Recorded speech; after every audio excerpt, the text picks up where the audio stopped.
Well, they're marking 20 years of Reboot Who on Who's Views. And now let's review the episode that started it all. It's Saturday, 26th of March, 2005, and Christopher Eccleston is Doctor Who.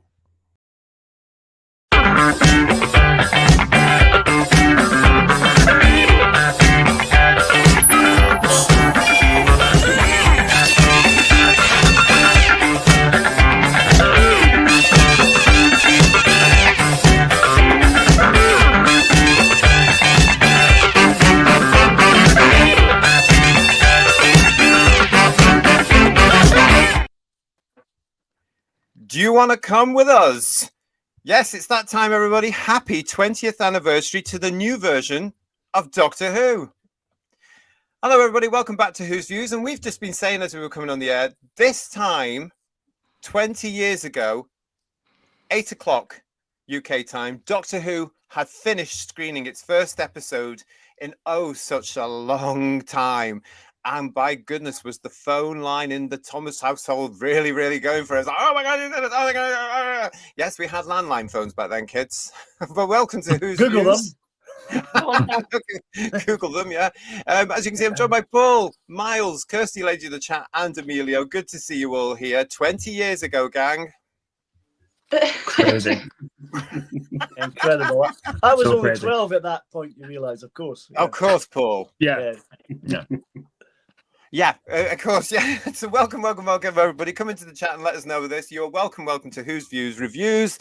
And this, of course, is the one that started it all back in 2005. It's Rose. What else could we do on this night? Wow. I want to say thank you to Stephen Braddock first, guys, actually, because I know you're in the chat, Steve. Nice to see you. But he sent us his one of his latest drawings. This is of Rose itself, of course, when he heard we were doing the show. Oh, very nice. Ooh. Yeah. She looks quite sexy, doesn't she? Yeah. So thanks for that, Stephen. Thanks for the drawing. Really appreciate it. Yeah. I really like that. Love it, yeah. Will is saying to us, did I also mention it travels in time? Yes, like that. Lots of you already with us here. Hello to Edward. Shared on Facebook fans, Christopher Emerson, the Ninth Doctor. I'm an admin on there. Oh, well, thank you very much, Edward. That's good for you to do that. So, yes, if you are a Christopher Eccleston fan, happy 20th anniversary to the man himself that had a huge role in bringing this thing back and captured the imaginations of a generation. Nothing is with us, guys. Garbage is saying to us, the hype in 2005 was big and justified. Yeah. I'm sure we're going to be talking more about that in a second, aren't we, guys? Rory and Cheryl and friends too. Hi, all from Scotland. Sometimes Takamawa. Indeed. What else we got here? Airwolf. Hello to Airwolf. Nice to see you. Welcome to Who's Views. I haven't seen you before, but nice to see you. John's with us, and PTA is with us. Hello, Paul Thomas Ashworth. All the gang's coming in, everybody. It's good to see you all. GT Garbage was talking about the hype at the start of this, Yes. and you put up this that fantastic picture of Eccleston and Billy Piper, and you remember there was like massive billboards up for this, and the one I think it was fantastic. But the thing that got me was the fact, being an OCD fan, the doors don't open outwards. I knew he was going to say that. Yeah. I have to say though, for those of you outside the UK, these things were massive. These were billboards on the side of the roads across towns. All over and cities all over. You could not get away from this, could you, Paul? These things were everywhere. I remember even a sort of 3D version of one in where was it? It was either London or Brighton or somewhere around that down south. There was a sort of 3D version. These things were everywhere. Doctor Who Saturdays at 7 p.m. And all us old school Doctor Who fans were going, hang on a second, the doors are the wrong way. Yeah. What are we like? No, complete nerds. Like? That's what we're like. Yeah. But yeah, you're right. I mean, the media interest was huge. I mean, we showed this slide in one of our previous shows, but there was a lot of press interest. Let's just say this as the build up to Doctor Who was coming back from 2003 onwards. And it was huge. It was absolutely massive. And of course, as fans, we were all looking at every piece that was coming along, but we'd never seen anything like it for the promotion of this series, have we, Paul? Not at all. No, this was like massive. It really was so massive. The thing that got me was on BBC Scotland. There's a show called Beechgrove Garden. Some of you may Oh remember. yes. And they did a trailer for Doctor Who based on You Want to Come With Me, and they did a trailer for Beechgrove Garden. It's on YouTube. For Beechgrove Garden, the gardener comes out the shed and says to his fellow gardeners, "You want to come with me?" They all get into the shed, and it disappears to the side of the TARDIS. It was brilliant. So everyone was jumping on the bandwagon. That's how big it was, you know. It was massive, and it was a real culture shock after having all these years of the show not being on, and here it was back, absolutely with a bang, and it was incredible. I mean, Emilio, Kirsty, and Miles, you can't possibly appreciate how much of a shock this was to us at all, because of course you were only little. But for all of us, we were all like, and everywhere you went, it was just everywhere. Every show from Blue Peter to the news to breakfast time, even ITV was getting on some of this thing. Doctor Who's coming back. They really started to promote this thing as well, even though it was up against their own 2 Saturday Night Entertainment, you know, biggies, Ant and Dec, which Doctor Who then went on to every single week, smashing the ratings, basically. But it was huge. We'd never even seen the trailers like these before. They were great, fantastic, yeah, brilliant. These were so exciting at the time. I remember going, "Wow, these are great, really well done." I don't think they've ever actually really managed to top these personally. I don't know what you guys think on that one. No, I think the initial Eccleston one's the best with them. Do you want to come with me? And all that stuff with the fireball, fantastic stuff. That's my favorite. Tried to top it with Matt's first season when like they're lying looking at the stars and then it goes. Yeah, I quite like that one too, actually. Nothing beats as well for it. Do you remember? Oh yeah. Still got them there. Nothing beats that trailer at all. I still remember it. Oh, big night. Saturday the 26th rolled round, didn't it, Who viewers? And yes, we are talking about it. So let's crack on with this now, because Doctor Who returned with Rose, the episode, as well as the character. It was first broadcast on the BBC One on the 26th of March, 2005, 20 years ago tonight. It was, of course, written by Russell T Davies, designed by Edward Thomas, by costume designer Lucinda Wright. Makeup designer was Davy Jones. It was directed by Keith Boak, and it was produced by Phil Collinson. We actually got executive producers, of course, on this particular version of Doctor Who. Russell T Davies, Julie Gardner, and Mal Young were all there. We also bring Mal Young back. If we could do that, that'd be good. Bring Mal Young back. Mal Young, where are you? I also want to mention at this particular point, Jane Tranter, who's in the bottom of the picture here. Jane Tranter was responsible for finally getting everything cleared up and bringing the show back to BBC One. She was the controller of BBC One television at the time. It was Jane Tranter that finally said, "What are we doing? I need that show back. Get it sorted." And by God, she put her foot down, because at that time, of course, it was all hung up with a film and movie rights and all this sort of stuff, because that's the way the BBC thought Doctor Who ought to go. But she said, no, it's a BBC One show. It should be on BBC One on Saturday night, and I'm having it. And good for Jane, because she got a huge success before she departed the BBC One. So well done, Jane Tranter. Well done, Jane Tranter. Right, so go on, Paul. I was going to say, didn't Michael Gray try to stop it before it was actually going to be filming as well? Apparently. So, yeah. Are you sure you want to do this? I think he said. Or what's that effect? Yeah. No, don't start that route. He's not. It's true. Yeah.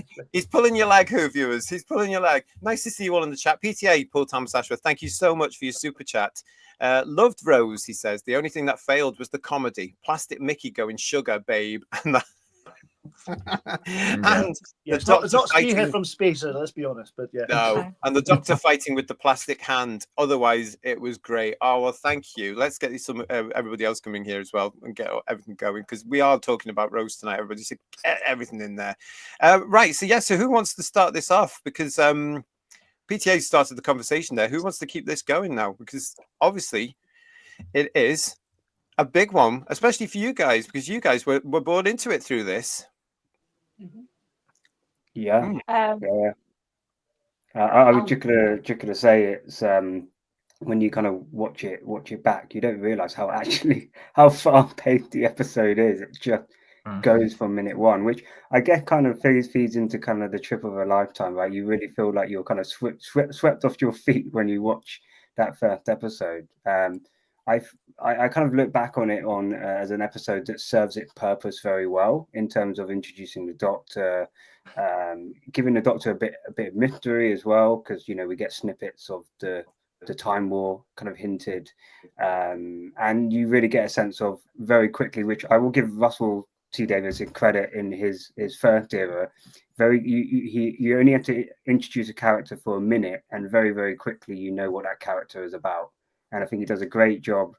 From the first few minutes, you get a sense of Rose, her life, and the fact that she's living a very mundane, boring life. It's even kind of, I think, with the directing, with the camera zoomed into the alarm clock, I think twice, basically, to show the repetition of her day, to basically demonstrate, how more exciting things get when the Doctor enters your life. And so as an audience member, you really kind of, you're going through that journey with Rose as a character. So I think it does a great job. It would never going to be the plot heavy episode that we probably would really focus on the Autons and make it really, really scary. I definitely think there could be things in the episode it could have improved on. But I think it, in terms of bringing new audiences on board and bringing the old fans back into it as well, I think it does a good job. Nicely said. Nicely said. I mean, I think as one of you guys said on our season overview for Series 1, 2005 last week, this wasn't really an episode that was about the monster. This was an episode that was about the Doctor meeting Rose, hence the title.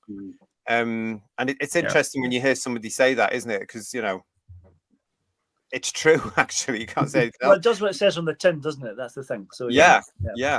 And it made sense at the time to call the first episode after the companion as well, because it opened up to a new audience, obviously these three included. Airwolf is saying to us, Christopher Eccleston was my first Doctor. And Bedweer is saying, oh, the relief when Doctor Who came back and it was actually good.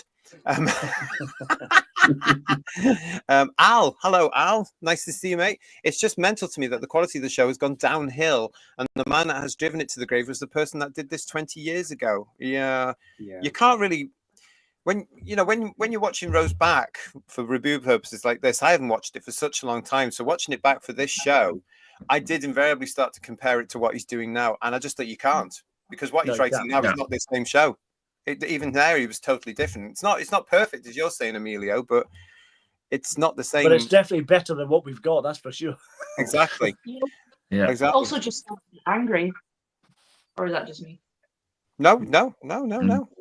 Angry and sad about how someone who brought this back and brought so much joy is just taking a big caca on our plates and just destroyed it.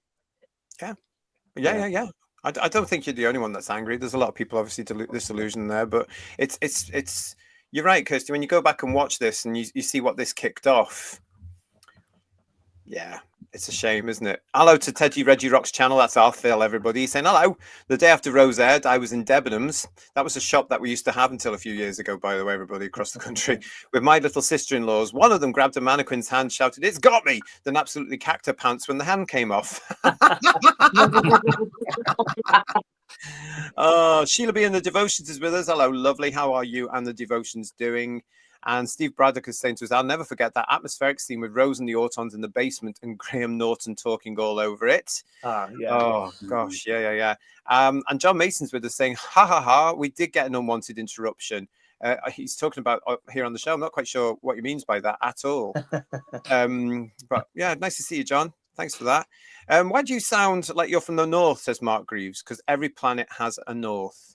I have to say, I hated that line. I can see why they did it, because they're trying to get all the things the audience can respond to. They go, well, why has he got a northern accent? But I don't think it's necessary at all. It's a funny gag, but it's not necessary.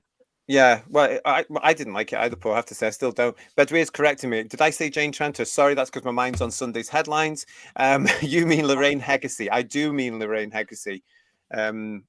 She became a bit of a legend for Doctor Who fans for about an hour, really, in 2003 when she said, no, I'm having this back. So well done, Lorraine Heggessy. Sorry for my mistake there, everybody. What else we got here? Hello, Terrified Monk. Episode 2 and the Farting Monsters are the only episodes I can't watch again.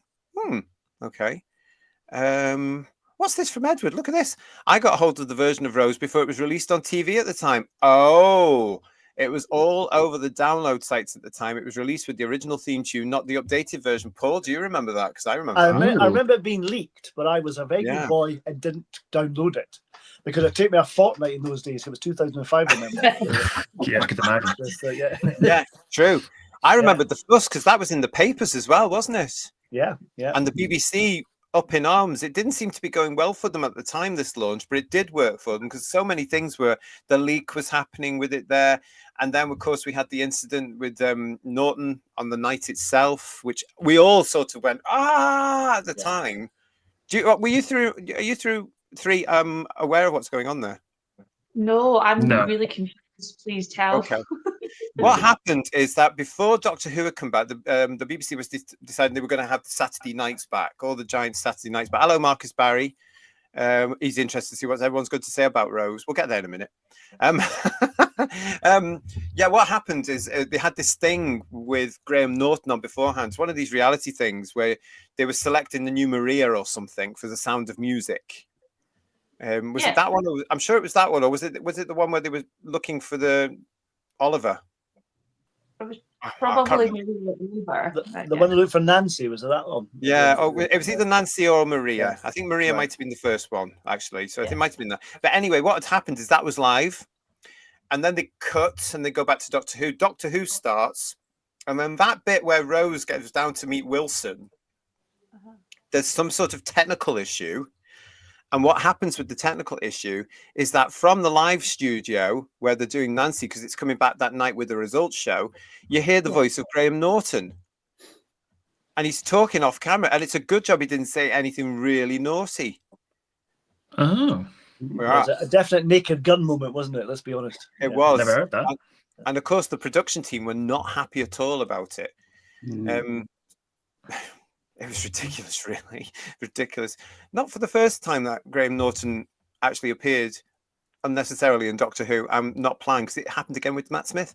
Glenn Piper, hello to you. When the story was only 45 minutes long, I remember feeling disappointed. And this wasn't how classic Doctor Who was. But in time, I got used to it. It was a massive difference having a 45-minute episode, I have to say. But I think at that time, I was so excited, I didn't notice it. As Emilio said, that the pacing of this is really good, and it does got a cracking pace. And the bits I did like about it was some of the time lapse photography around London when I think Mickey and Rose were doing stuff, and it's kind of passage of time that looked fantastic, really nice. Yeah, they could have spent, kind of doing the build up a lot longer, right? But that montage footage just did the job super quickly. Yeah. So I think it did I do think at parts it could have been paced better, for sure. I think it probably deserved an hour long, especially being an opener for a series coming back after so many years. I do think they could have, an hour probably would have been better. But that's not to say at 45 minutes, given how short 45 minutes is, it did a good job. Yeah, I'd agree with you. I quite like the fact that we see Rose's day very quickly because I can't be bothered watching anybody working in the shop, quite frankly. Do you know, I just don't see it. We strangely and ironically, we get it a few years later in Matt Smith's time. Yeah. The whole thing about somebody working in the shop, and that really bored me. I was like, oh no. But I quite like the fact you go through her day and you actually get this whole thing of she's bored with her life. It's repetitive, We've got here Craig Dunlop. I thought Plastic Mickey looked great, but was handled wrong. What makes you think that? Rose should have been able to see instantly that it wasn't the real him. Really? I can't really tell. What do you guys think? I mean, yeah, well, it's hard. It's a close call, really, isn't it? It's a shame they didn't just do the spearhead thing and give him a bit of Vaseline on his face, make it look sweaty, plasticky, and that'd have been enough, They didn't go for the sinister off-tones in this, did they? That's a problem. They're too cuddly in this, I think, But... Yeah. Cuddly. What else we got here? Teddy Reggie Phil saying, I didn't massively enjoy Rose, but it felt a bit rushed and insubstantial. A lot of New Who does to me. Yeah, that's fair enough, though. But at least you watched it and tried to see what it was about. Paul Stenford, hello to you. I can see how this episode was entertaining for a brand new audience, but as someone who grew up on Classic Who, this just seemed like a bad retread of Spearhead from Space with bad writing. It is a rewrite of Spearhead from Space into a sense, isn't it, Miles? Except it's bringing Rose in and showing her day, her life. And the whole thing, point about it is really, in hindsight, you can see that Rose is bored with her life, and this is really her journey with the Doctor, isn't it? This is it setting it up. Yeah. Yeah. Yeah, it keeps hammering it in, doesn't it? That she's really bored with her life, and the Doctor keeps repeating over and over again about going home, eating chips, and go to bed, go to work, repeat it over and over and over again. It really keeps hammering that over and over and over that she's bored. Good point. Yeah. There's one thing, JT, you said before. You didn't like the soap opera aspect of New Who. I don't mind it so much at the start of this because it does kind of build up the backstory of Rose and her mum and all that, and I think it works quite well. And Camille Cadou's got some cracking funny lines in this as well, about especially the woman about the woman who's accused of being Greek, and she claims compensation, but she is Greek. That's a fantastic line. It's very funny, you know. Yeah. Sums up her character really well, Paul, doesn't it? Yes, brilliant. Yeah, she's very well performed. Yeah, definitely. It's a great performance, but again, for me, it was a culture shock of meeting somebody's mother in Doctor Who, which became, well, it's still there to this day. Yeah. You know, it's still there. In fact, we just had a whole series based around two of them, for heaven's sake. Yeah, she was a bit sort of tacky for me, really. But she does tacky so well, though. That's the thing. That's probably that's very, very true. Oh yeah, John's remembering. Look, dial-up took ages. Yeah, I can feel your pain, John. Yeah.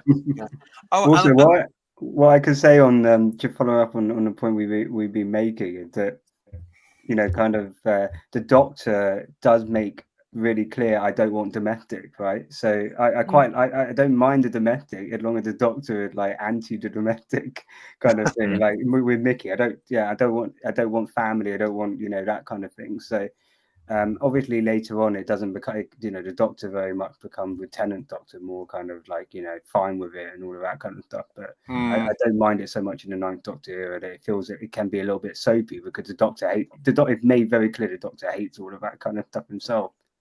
Although I do think later on, when we get to Aliens of London, when he's watching telly with a remote control, watching Blue Peter building a spaceship, that's quite funny. That works quite well. Yeah. But it gets been overdone, the soap part, I have to say. Yeah. It does, yeah. I mean, things like that where I can see the Doctor being sort of coerced into Rose's family life and friends and stuff like that, and all he's interested in is the news of what's going on down the road. Yeah. I think that works really well.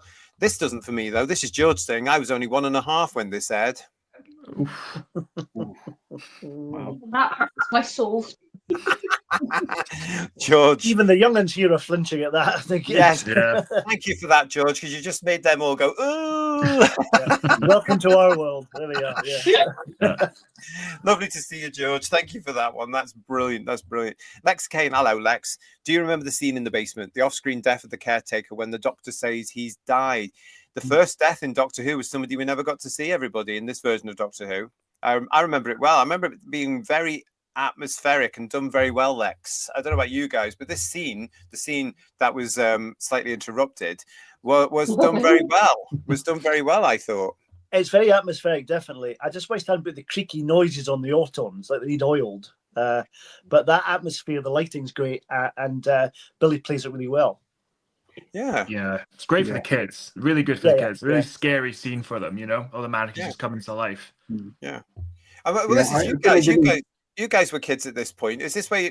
Can you remember this scene? And how you felt? Yeah, I wouldn't say I was scared by it. No, to be honest, I think they didn't utilize. You know where the Auton turns its head. I thought that was a great bit of directing and very scary. But I don't know. I feel like the movement of the Autons and the way that they look, unlike with Spearheads. If you had the Spearhead Auton, I can imagine that would be in a basement would be even more scary. You'd be traumatized by that watching it. On the 26th of March of those Autons were it, wouldn't you? Yeah, I think they could have done that scene better. I like the head turn, but maybe, you know, you keep the Autons in the dark. You know, don't show them too much in the light, because I just think the minute the light comes on them, they don't look as scary. So could have played with the noise a bit more. You know, really up the horror aspect and really show that Doctor Who can do a little bit of horror. I know for a first episode would have been maybe a little bit much, but I think they could have milked that scene a little bit more. Personally, anyway. I'm not sure what the other guys think, but. Yeah, maybe a bit more of a build-up, yeah. Do you think so? Yeah, because they go straight into it, really, don't they? There's not really a little grace period. It really just goes straight into them coming alive, doesn't it? There's not really a spooky aspect of it. Ah, you see, I remember at the time being with people saying, "Oh, this will scare the kids." Obviously, I was wrong. Interesting. I think the Doctor turns up a little bit too quickly. As Marvel say, they just spent a little bit longer and you know, up the horror. Then the Doctor enters in. I think it would have been even more dramatic. Ah, there's Garbage saying it was strictly Dance Fever was the show that he was doing. Garbage is clearly a fan, then, is he? Yes, he loved it. He's got it all on DVD and Blu-ray now. Got the I box. bet he has. Yes, bet he has. Yeah, I think that's interesting what you guys are saying there, Emilio, because honestly, I remember vividly watching that, of course, back on 20 years ago, because I've been waiting for it for quite a long time, been supporting this version of the reboot, been telling everybody, you've got to watch it, this is going to be great. Eccleston's the Doctor. Got to watch it. And I remember that bit that you guys were talking about, and the bit where the Auton turns its head and just think, oh, this will scare the kids. And then there's bits in there that I think, oh, this is for the kids, like the bin and all that sort of stuff. This is just for the kids. So it's interesting to think that actually some of you weren't that scared. Interesting. As kids, though, did you like the bin and the burping and all that kind of stuff? Did that appeal to you when you were little? Or you thought it was cheesy? Not the burping bit. I can get why it's in there for the kids for a bit more humorous side, but yeah, to be fair, I'm not a big fan of all that. Yeah, it was a bit creepy actually, but I wasn't afraid. But it was a bit creepy. I still want to know where we got that VW Beetle from, for heaven's sake. Yeah. What happened to it? Is it in the TARDIS somewhere? Oops, I'm starting a fan theory now. What's interesting that got me though with the bin, the guy puts the bin out for to be picked up in the morning by the dustman. It's got 2 bits of cardboard in it. And that's it. It's like it was empty. Yeah. Well, it was definitely for the kids though, that bit, though, wasn't it, Paul? Because it was a typical, in a sense, Doctor Who moment of just being sheer silliness. It is silly, but for me, at that point, that kind of put me off a little bit because I thought, oh, that's just a bit naff. But I can see why it's for the kids to draw the kids in. But for me, as an older fan, it was just a bit naff. Yeah, me too. Yeah, you know what I mean. And I think now watching it today again before the show, the CGI for the bin particularly is really quite ropey, I have to say, and that's only 20 years, so that's interesting, isn't it? Well, it is. I mean, it's you can actually see that. You have to, again, it's like, you know, as I've said here, they'll go back and and you can start watching Doctor Who now and say 20 years ago. Absolutely, you can now, because they've more or less caught up, haven't they? So what we were like, you can't do it now. You can't say something, oh, look at the effects of something in 1975. You can't do that because it's all moved on. Similarly, now we have to be forgiving of what was going on in 2005 because it's moved on so quickly.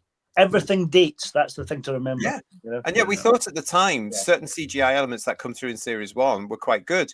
Maybe not the bin thing, though. I have to say that it's a bit odd. That one. It's hard to tell whether that's a production issue. I don't think that would be a writing issue. I think it should be clearly a production issue. And how that comes across and how it looks. I imagine if you write it on the page, you know, Mickey, you know, goes up to the bin starts to take it. You know, you could actually make that quite a scary moment, maybe have him scream or you know make it a little bit more terrifying. But I think the way they decided to go with it was more goofy and a bit too silly, a bit too Sarah Jane.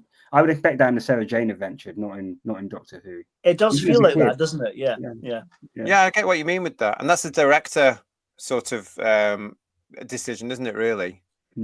So that's his decision. We've got Paul Rhodes saying to us here, a little too much humour as well. I agree. And the plastic Mickey and bin were dodgy too. Mark Greaves, I was never a fan of the Rose character. I usually found myself cheering on the Autons or a Dalek or, oh, look, I can absorb the power of the TARDIS. Okay. Kester Joe, nice to see you. The great cinematography and acting carries some of the poor writing in Series 1, in my opinion. And John Mason says, Doctor Who shouldn't be funny, though, in my opinion. Yeah, I get where you're coming from. I've heard that from fans many, many times over the years, John. I think if the humour's done correctly in some places, it suits the Doctor, who's always trying to suss out is the monster that's already the villain that's against him, or where he, and he does have a sort of sense of humour. I don't think it can be. I don't think it should be over the top or camp.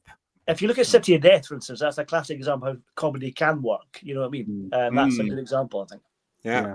I think what people are probably getting at is I have the same thing. I think in this episode, it's filled like Christopher Eccleston, obviously we know that comedy wasn't his like natural default, and the whole point is he wanted to do something that was slightly different from a children's show. But you can just tell at this point in the production that I don't think he's 100% comfortable with especially with RTD, and he said this, Poe, that actually he prefers the kind of way Stephen Moffat wrote his Doctor, got the balance right. I think it's just there were too many kind of RTD jokey kind of tropes that went on. Some of them pulled off. I think when the Doctor goes down like alien sarcasm or like rude sarcasm, I think it worked very well with Chris's Doctor. But I think they tried to do funny way too much. And, let's be honest, his best acting as the Doctor is when he's playing the Doctor seriously. Oh, yeah, definitely. Yeah, I'd agree with that. Yeah. It does get some lovely bits in this, though, Eccleston. So what comes out? John Roberts. I did enjoy it at the time, but it felt EastEnders mashed up with Spearhead from Space, and it doesn't age well. Thank you, John. Paul Stenford saying to us, Rose, who lives on a council estate, works in a dead-end job in a shop and is always eating chips, shows how millionaire RTD was looking down his nose at people like this. Lex is saying to us, the scene when the Doctor looks at his face in the mirror, his first time looking at the face, freshly regenerated, very much of Easter to Tom Baker's first scene looking at the mirror at his ears. Very much. Oh, very much. It's very similar to Tom Baker's first scene looking at the mirror. It is really. I think it's a shame that they included that, because it means, it means it's self-referential again, and I don't think it's needed. It's the first thing where, like they do now, as Third Doctor Ian would point out, you don't need to have any prior knowledge to watching the Gatwick series, except you do. You need to know about 20 years of it, and then possibly even 40. But I remember them saying at the time, you don't need any prior knowledge of the previous Doctor Who. It's a continuation, but don't worry about it if you're coming to it fresh. And then there's all this going on. Look at the ears. It's the first thing, isn't it?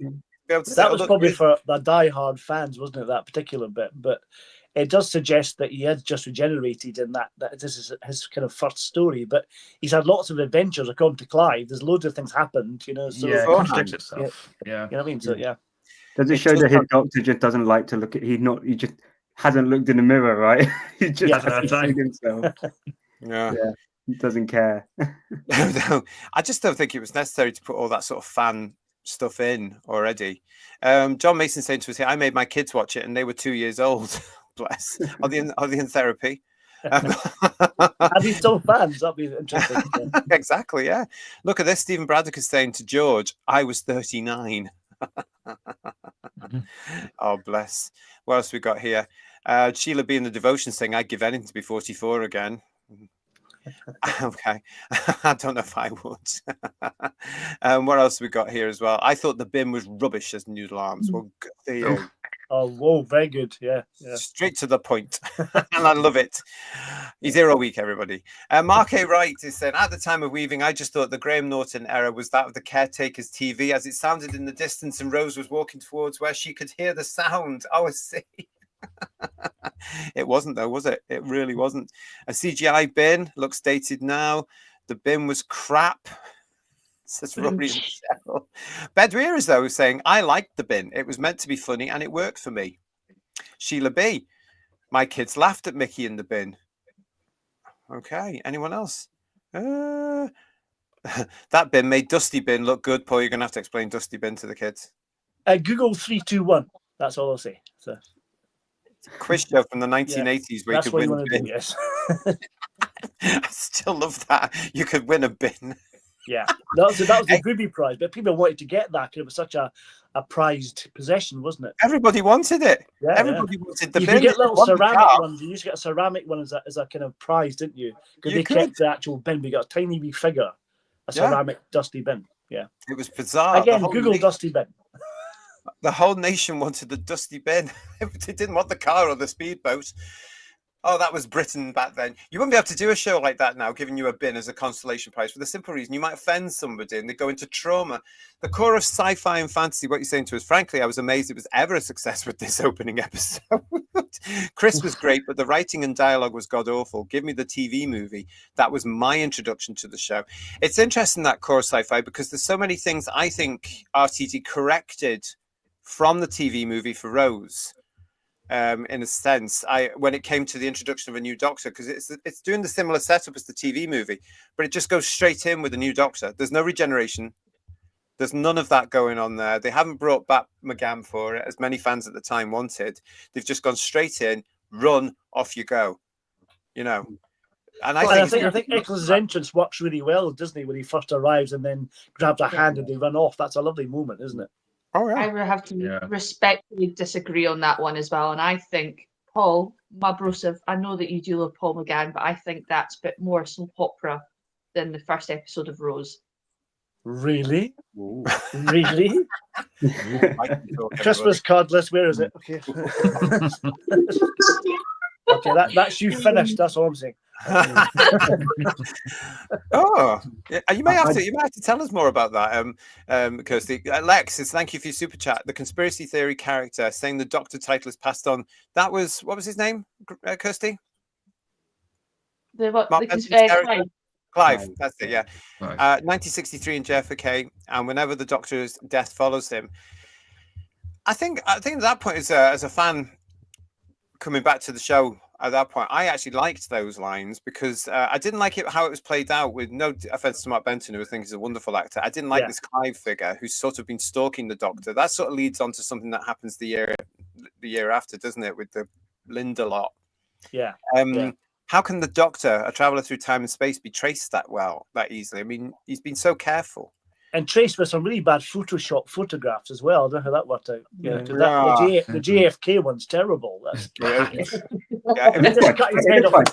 literally, because it looks scary. The face, the way it's been pictured. It's. Well, is he not looking at J. Harvey Oswald off camera, kind of shooting the president? I think it's that kind of thing. But yeah.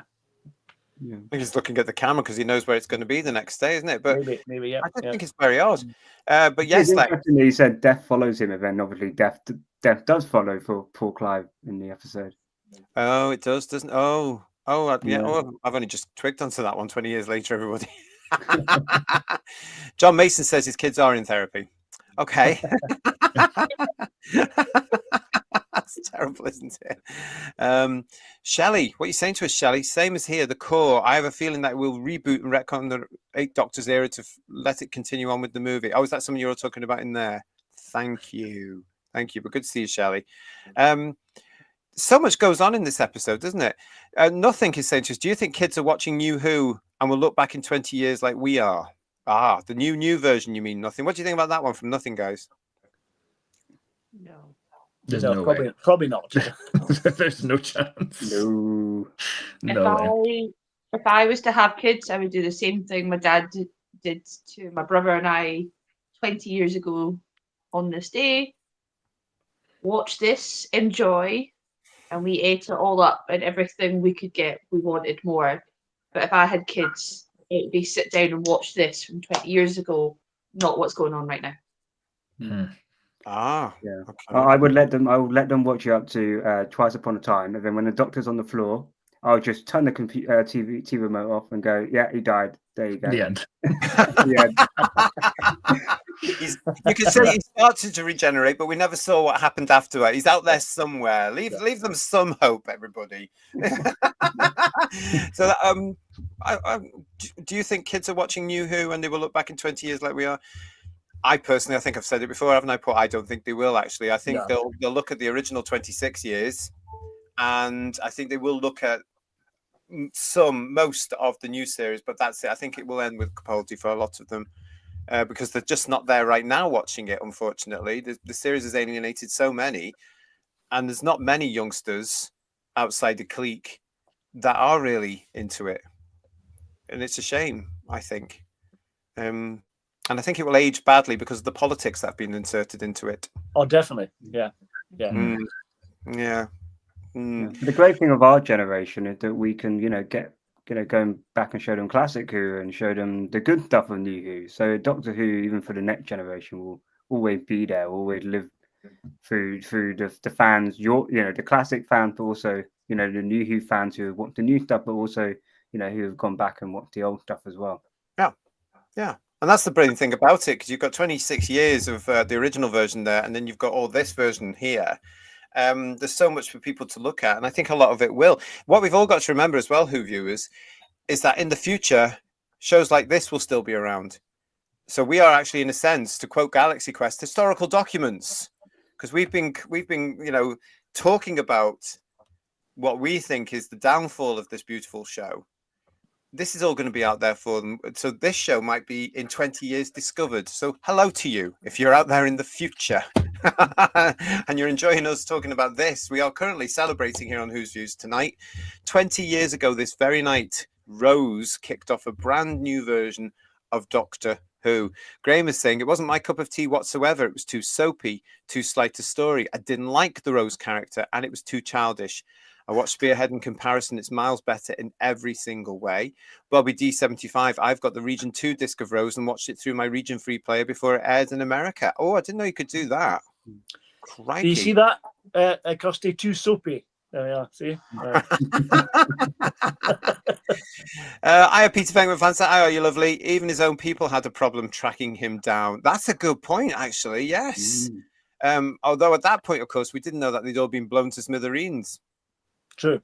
Yeah. Edward is saying to us, I still have the Ninth Doctor talking TARDIS money box with Christopher Eccleston's voice. One voice clip is all the planets have a north. That's true. It is. I've got one over there as well, and one in a box. Because I was that bad there. But let's talk about the man himself as well, actually, because it's a genius performance, isn't it? Really, it's an absolute genius performance of what we've got from this man. I mean, he's obviously relished every single second of this script as well, bringing the Doctor back and the responsibility of it. But we have to say, it's Mr. Eccleston that makes this episode and leading into the. I mean, come on. Absolutely superb performance here. He's the Doctor for me within that first 30 minutes. I don't know about you guys. Yeah, straight away, definitely. Even with his the best part is his speech with Rose about the Earth and tastes. I mean, that's just fantastic, and that's just brilliant. And straight away you go, "This is the Doctor." Straight away. You know, you can compare it to now with Ncuti. He's had a whole series of 2 specials, and he's still not the Doctor. But straight away, Christopher got it like that. Well, as I said last time, controversially, I think he's a brilliant actor. He's great at doing the gravitas, but I think he doesn't have that quality to do the lighter side of the Doctor, which is a shame. I know the Doctor at this point is traumatized by the Time War, but I do think he has trouble doing the lightness of touch with some of the performance. But he's great at the gravitas. I agree. That speech about the world turning is brilliant. When he's deadly serious and he tells Rose that Wilson's dead and stuff like that, it's really well done. So really strong gravitas he has, but he doesn't. I don't think he's really the Doctor for me personally. I think it's interesting because that speech that we're all talking about here with the world, I just was blown away by that speech, and we have to give him his due. RTD, probably one of his finest bits of script ever in all the scripts he's written, because when he does it properly, he actually can do it when he wants to, and those lines in that scene for me was just stunning, because that encapsulated the Doctor in my head after all these years. You know, because I'd often thought, Who viewers, the Doctor visits all these planets all these times. He must be able to, he's an outsider to that planet. He must have a different relationship with that planet. This series was starting to explore that at this point, to say, I'm on this planet and I can feel it spinning around because I'm not from this planet. And I think that's fantastic for the Doctor to be able to do. So but the other thing that got me, the first thing when I really thought, hello, he's arrived, was this bit, the famous bit where he just grabs her hand and says, run. That was just typical Doctor Who, because that's all he ever did was run. It's brilliant. As I say, it's a great introduction to the character to get him in there immediately, and it basically does what it does all the time, like you say. So it's really a good kind of entrance for him. You know what I mean? Yeah. Great directing, because I was looking at it. I rewatched it for the second time again today, and the way the camera zooms in on Eccleston's face, and Rose, you can see her, but she's not there. It's almost as if you, the audience member, the Doctor's saying to you, "Run!" And the way it's the shot in pans, and so that's great. My only sad thought is I didn't like the fact that they had this title sequence right at the beginning. I think you should have said "Run" and then bam, Doctor Who's title sequence begins. That would have made it even better, in my opinion, anyway. But yeah, great first scene. Interesting. I have to say, I do like the version of the theme for this opening episode. It works really well. Okay. Anyone else talk about that? I think it's probably one of the best versions they had out of the 6,000 billion that Murray Gold has actually now produced. Yeah. And I remember it was blooming well everywhere, wasn't it? You could get ringtones of it. I was hearing it on the radio. I was hearing it on television practically every night when the days when I watched the BBC, because they would push this thing every, especially the day after when it was announced this thing had got 10 million viewers overnight. Do you remember that? Yeah. And the BBC were genuinely in shock on the Sunday morning. How many?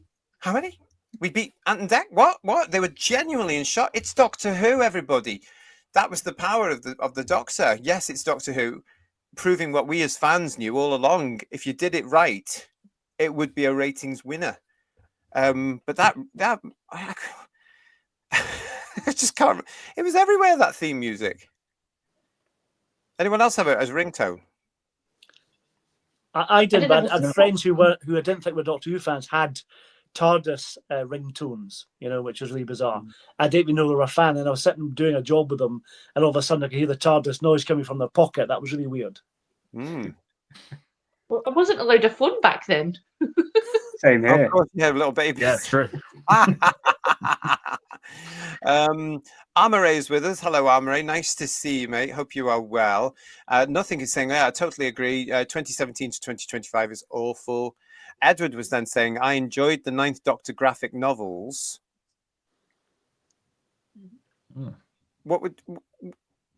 Which ones were those? Were those the ones for Panini, Edward? I can't remember anything. We've got here Lex. Thank you again for your super chat. I like the scene where the Doctor says what and looks at the London Eye and says fantastic. Plus, when Rose runs past the TARDIS in the first 10 minutes in Rose. Now that was quite a nice little thing. But I still said, it looks too big. But that was nice where she does run past it, and it's got that little version of the theme tune. You can't really do it because Sonny Waffles is with us. Hello, Sonny. This was my first Doctor. I was upset when I watched his regeneration. I didn't want him to go, and yet this was the night we knew he was going, wasn't it? Really, he was like, God, here we go. And Sheila B in the devotion saying, "Yes, so sad that Chris was only in one season."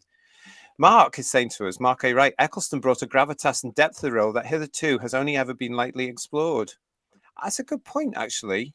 I know what you mean there, Mark. It was a great casting choice and very much of the time, because they really needed somebody like Eccleston to cement this as being serious, because Paul says an awful lot on our headlines.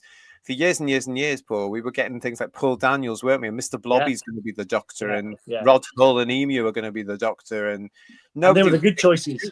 So. But they were some silly choices, weren't they? Back then, as fans, we were going, "Oh, come on, this is where the show is." Much where it is now, to be honest, But Eccleston made people take it seriously at that point. Do you remember? Yeah, I think you have to give RTD his credit. He clearly gone out to address some of the criticisms of, of classic Doctor Who, just in terms of, and maybe wrong criticism, but just around the goofiness, and it probably became a little bit kind of a parody as well around, and the fact that they decided to go, you're going to wear a black leather jacket. It's going to be no scarf, no funky stuff, The Doctor doesn't need, you don't need all of that to be the Doctor. The Doctor's serious, he's a Shakespearean actor. He's gonna,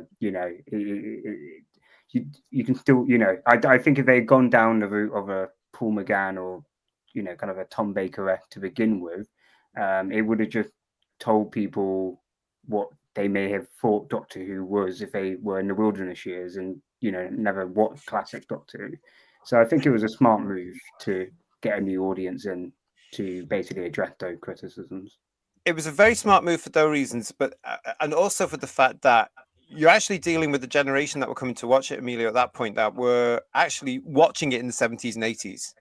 And a lot of the general public of Britain, of course, weren't there at the end of the 80s when the Doctor was in Colin and Sylvester's time. So they had left it by then because they'd grown up and gone off and discovered disco dancing and boys and girls and all this other stuff, right? So the press, of course, had an awful lot of responsibility through those intervening years of dumbing it down. Paul Daniels is the Doctor. Yeah. Mr. Blobby is the Doctor. You know, certain politicians are going to be the new Doctor. It was just ridiculous. But it was actually that generation that sort of came back for this new series of Doctor Who because they'd grown up with John, Tom, even Peter. And they came back and they brought their kids, those of them that had reproduced, brought their children with them as well. So it was very important to have that casting correct. And I think Eccleston was a big thing. A lot of it had seen him in Cracker and stuff like that. Do you remember, Paul? Yeah, and we don't lose it. And what was that other one he did? Our Friends in the North. What a cracking drama that was. Yeah, with Daniel Craig. Yeah, Daniel Craig in it. Yeah. I remember staying up and sneaking and watching him. Was it that he was the Second Coming of Christ? Oh, the Second Coming. Yeah, written by RTD. For not being allowed up and watching it like without my parents knowing that I was around. Yeah, he was known to be a really. He'd been in Elizabeth, the movie of Elizabeth as well. Fantastic performance in that. He's quite scary in that, based in So to have him as Doctor Who, I think that helps with the public to go, oh, hang on. It gave it a kind of clean slate, didn't it, and a fresh start in that respect. Serious. Yeah, and I do like the fact that they do raise it a couple of times that he's dressed like a U-boat captain, you know, kind of, which is interesting. Yeah. Yeah. Well, Stenterford saying to us here, Rose. So what you're saying is the entire world revolves around you. The Doctor, sort of, yeah. Rose, you're full of it. The Doctor, sort of, yeah. Not exactly a great script, really. Oh, I agree with you about that point. Yeah. And that's what I'm saying. When he does it, when he wants to do it, RTD can do it when he wants to, but he has to want to, because the bit that follows him there, Paul, is really good. The bit about the spinning of the Earth and the mystery, and yeah.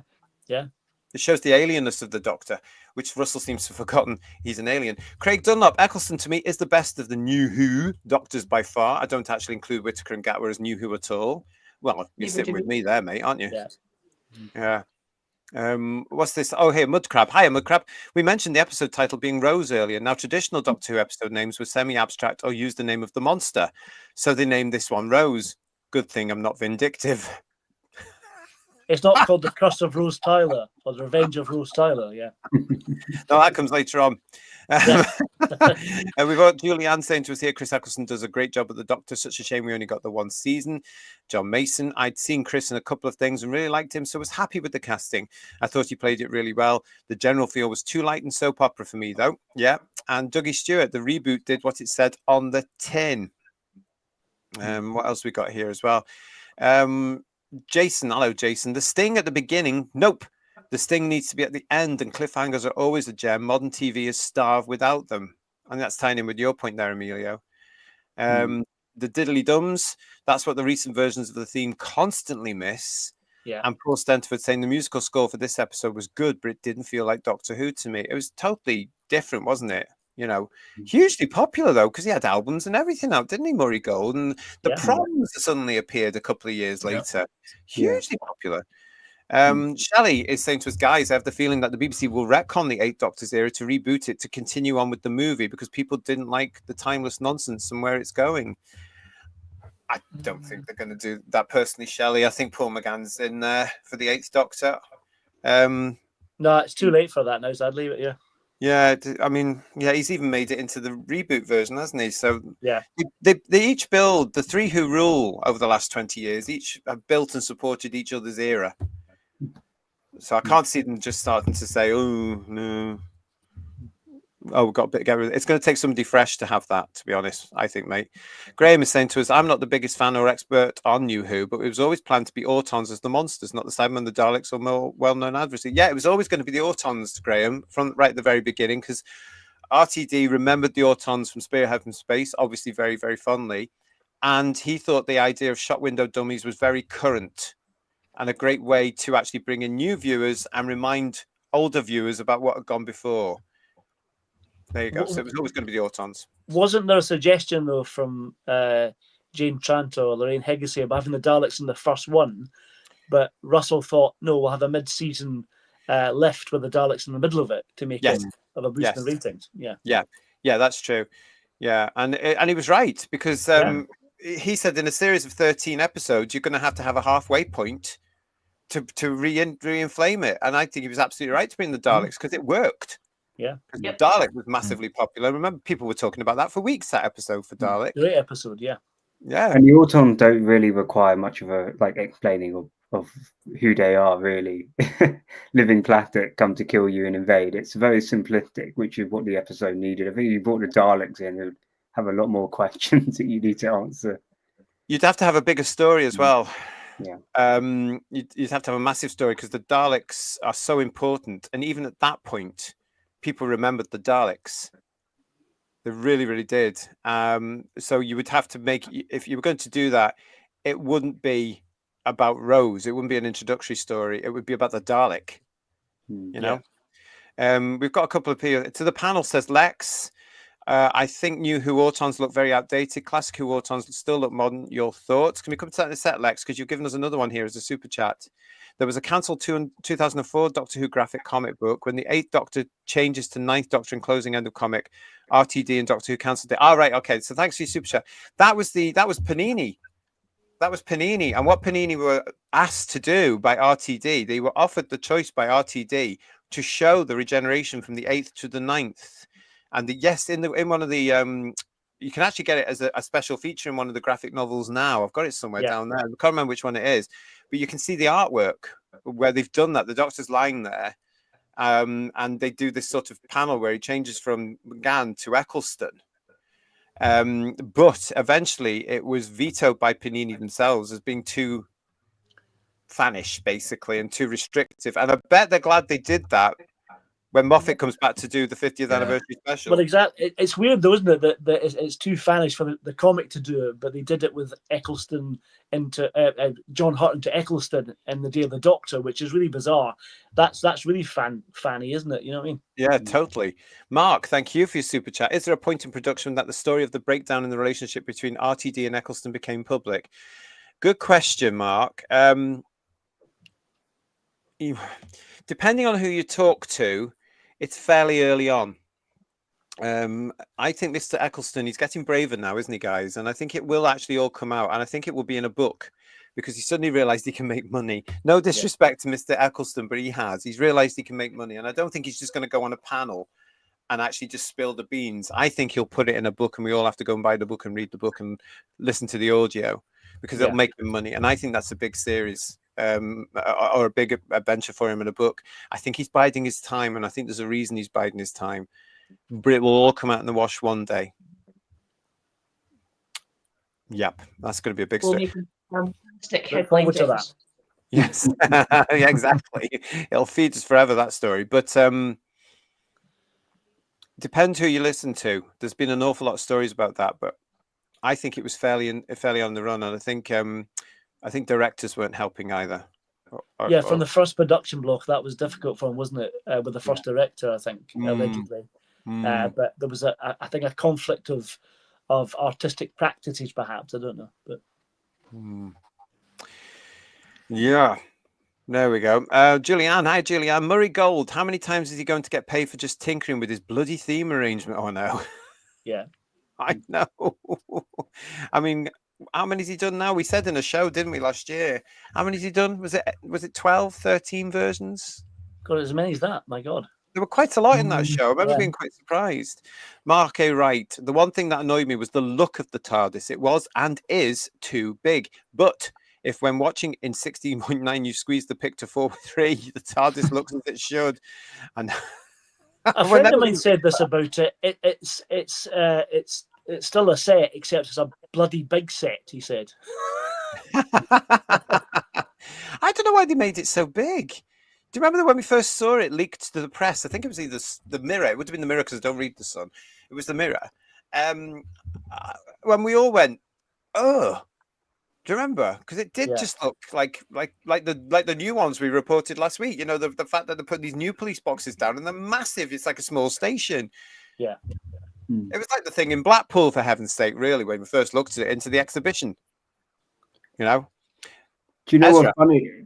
I think because you guys obviously want classic, you know, the TARDIS is a lot smaller. For me, when I go and look at like Matt TARDIS and Peter's TARDIS, and the current TARDIS, which is absolutely huge, I harken back. I want the small TARDIS from the ninth and tenth Doctor's era. I prefer it cozier. So it's just interesting. The TARDIS that we grow up with first, we kind of reference point that as the one that we kind of want to harken back to. Yeah, for me, it's always going to be the 80s police box.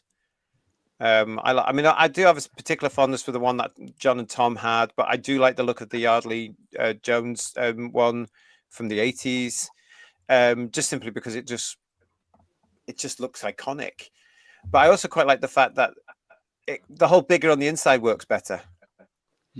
Well, that's interesting. Yeah. With this is the first time, apart from the more than 30 years in the TARDIS, they did the opening the door. You can see the interior of the TARDIS from the police box from outside. And it's a nice attempt, but doesn't quite work in this story, I don't think. It's a bit janky in places. Hello to Neo Gear. I miss the upper decks in the TARDIS. Do you mean what does he mean? Does he mean the bit around the back?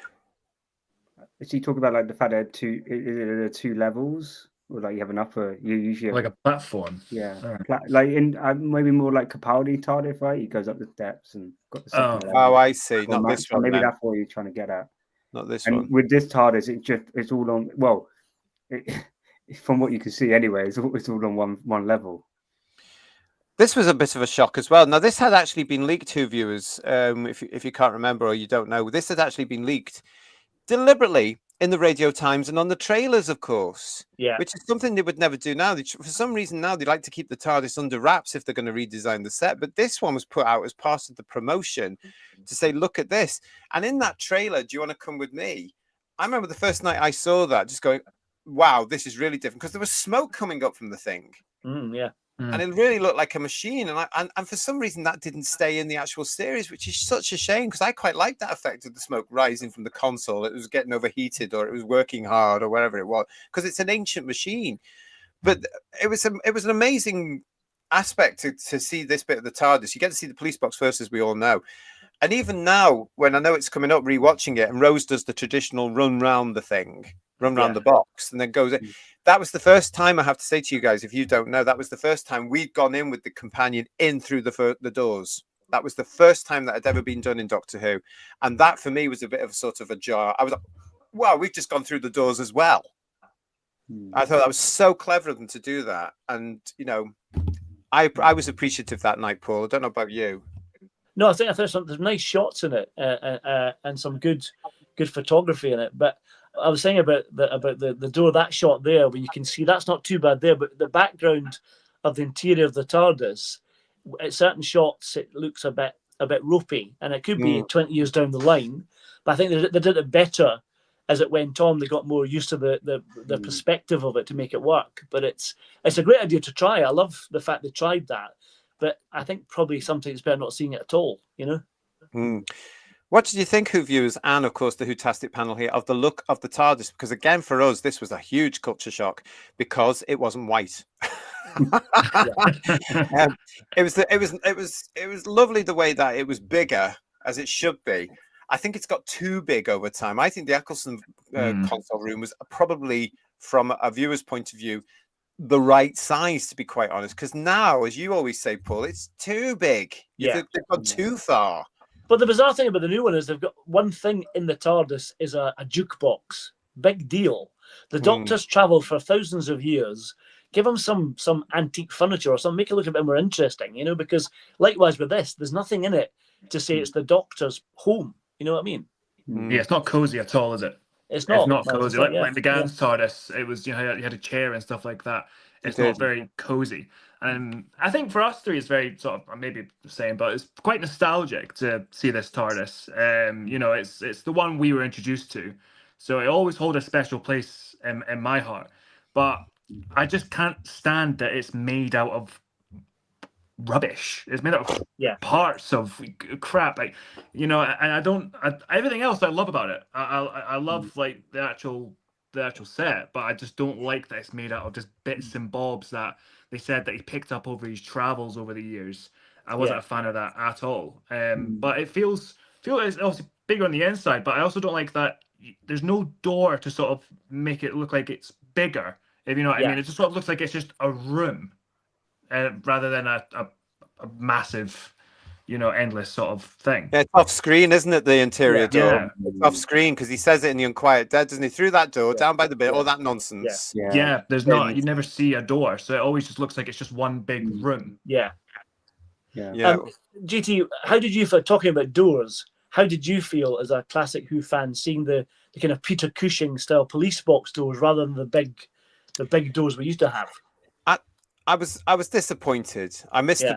the big heavy doors, which Yeah. to me means you are safe in the TARDIS. Yeah. And I know Eccleston's doctor in this episode says, that they've all tried to get in here, and Genghis Khan tried to get in, and believe you me, I know he says that, and I believe it because I'm a fan. But it's too much. Not just Peter Cushing, but it reminds me of the annuals as well, where they could peek through the TARDIS police box door and look outside. They didn't have to use the scanner. It was too much. So I to this day, I think it's overstayed its welcome now, and I think the joke's over. And I would love to see, as a lot of fans have done, the big heavy rondel doors that we had back in our day, the original series, with the police box doors beyond it. Yeah. So Well, there's a lovely shot in the pilot episode, isn't there? The original pilot, when they do that shot, and you see the police box doors and the actual, and that's superb. Really is. And I think that's how it should be. I mean, they had the money to do that today. The police box doors with the big heavy double doors, that would have been the best of worlds for me, but obviously too much for them to do. Got a lot of conversation about the TARDIS in here. Sunny Waffles is saying the TARDIS was very punk and it's my favorite style. Good for you. That's lovely. Noodle Arms saying to us, when the TARDIS doors open in the classic era, they are thick and broad, but when passing through them, they are thin. But in the new era, they're thin both ways. Yeah. Well, I'm still a bit frustrated with the fact Russell thinks it's made of wood. It's not. A real police box isn't made of wood. Of course it's not. Your TARDIS is made, your spaceship is made of wood. I didn't like the new TARDIS control room. It isn't organic, says John. Yeah, I quite like the idea they've done homework on this and they've thought about it in a production Bible, and they've said, right, the reason, Miles, that they've got all these little pieces there is because bits have broken off over the centuries and he's just grabbed something and put a chess piece where a switch is and all that nonsense. I like the way they do the homework. The TARDIS is grown. It bloody isn't. It is actually built by Time Lord engineers. It was a machine. It's a time machine. That bit didn't. And so I didn't like the whole, you can grow something. I just, it was a bit too much for me. I think the TARDIS could work if you just the fact that it's so plain, so simple, and there's not really much furniture in, and etc. and bits and bobs. I think it could work if it was just for the thematically with the Christopher Eccleston Doctor, because he's very back to basics, stripped back. He's not going to be the type of Doctor to have furniture and whatever. So I think it worked especially for his Doctor. It would have, maybe if they had changed it after that. But then I guess, budget reason, they couldn't just change it for Tenant Doctor. They had to keep it around for a lot longer. Yeah, hell of a lot of conversation about this. It was just... I remember it was Edward Thomas that was the production designer. I remember an interview with him years ago where he had said he got to design what it was look like, and everybody, RTD and everybody was quite good with it because all it said was enter the TARDIS. There was no description, nothing. They were leaving it down to them. That's nice. Yeah, that is nice. There's a great DVD extra, I think, on one of the Blu-rays. I think it's one of the collection set, I think, somewhere, or DVDs of Raymond Cusick visiting the set. Oh yeah, bless him. And he's very unkind about it. It's very interesting. Yeah, what did he say? It didn't make sense or something, didn't he? I can't remember. He didn't. He thought it wasn't. It didn't make sense. It wasn't alien enough or something like that. Something likewise like with the Daleks as well. He didn't like what they'd done to the Daleks as well, which is really weird. But yeah. Oh gosh, where have we got here? Nothing. I thought it showed the results of the time where the Doctor couldn't reign in the TARDIS, so it was expanding. Says Bill Lowry. I don't know. PTA saying to us the Smith Capaldi designs were the best, the Jodie and Ncuti the worst. I loved the Ninth Doctor's TARDIS, but my favorite is the steampunk one. Which one's that? Oh, the one that followed it, the Smith one. Oh, the first Smith one. Oh God, I hate that one. That's horrible. I'm with you, Paul. I like that one at all. No. Yeah. It's so messy. It was just messy. Yeah. And everything, including the kitchen sink, is in it. Literally. Yeah. Julianne is saying to us, the new TARDIS was too dark. I was a big fan of McGann's TARDIS. They addressed that, I think, with the 10th Doctor in the later series. The lighting changes, right? It becomes a little bit brighter, and the color. Yeah, I think they probably realized it was a little bit too dark. Yes, I think they've learned, haven't they? Really. Whereas the new one, maybe it's too sparse, maybe too big and too sparse, possibly. Yeah. And Stephen Braddock saying to at least he's had TARDIS seat. At least this TARDIS had seating. Ezra, plus the TARDIS console felt cold and impersonal. It didn't have a cozy feel to it. I don't know which one that's about there.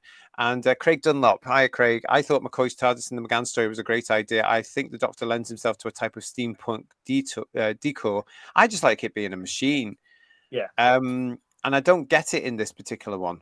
It doesn't feel like a machine too much, but I went with it. You know, I just thought, okay. I do miss the time rotor going up and down though, rather than being at the ceiling. But that started with McGann, you know. But yes. I mean, yeah, it has to. I know they had that thing going up and down in it like that, but this is a direct continuation of Paul McGann's TARDIS, isn't it? Really? Yeah. And I'd rather have the rotor small, like we had in our day, so we could put his hat in it or do something. Yeah. But also, I think as well from a director's point of view, it might be easier than having just the big column stuck in the middle of your view. Possibly. I might be wrong. I'm not really a director. I never liked that you could see the lights on through the police box windows. It made the TARDIS stand out too much for me. That's a good point, Graham. Yeah, that's a very good point. And Mudcrab is saying to us, also remember, Sutek is sitting on top of the TARDIS. Of course, yes. I didn't think about that when I was watching it. Don't remind us of that. Please. Miles and Amelia are now suddenly getting a migraine, everybody. Yeah. Oh, gosh. Kirsty's gone into some sort of warp drive, Beryl Reid.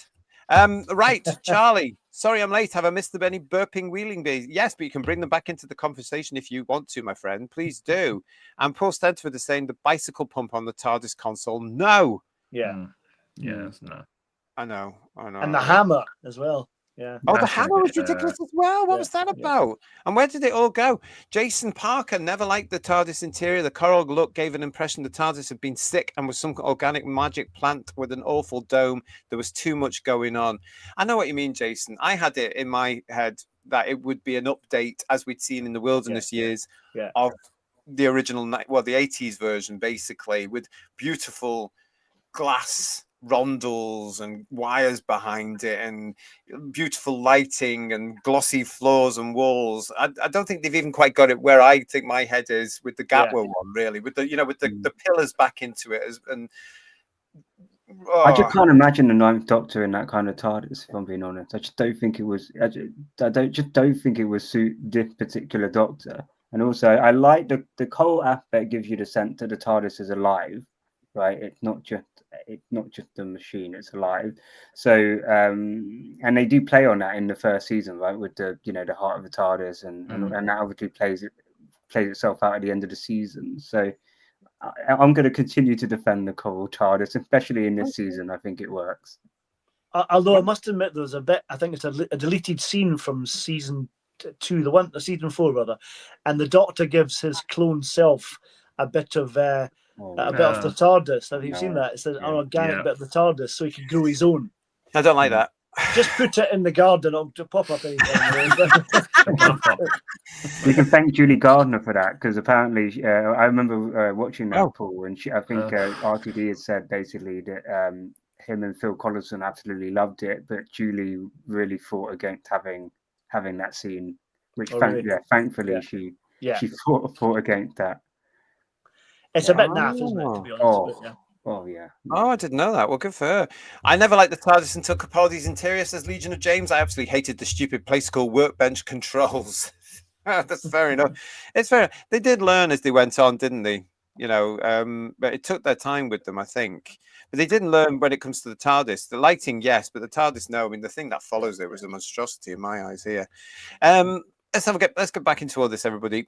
So we are looking at Rose, the story that brought back Doctor Who 20 years ago tonight, everybody. And it was one of these things, which really grabbed the imagination of the British public because they came back, and also for the likes of Miles and Emilio and Kirsty here. It caught their imagination as we went through it as well.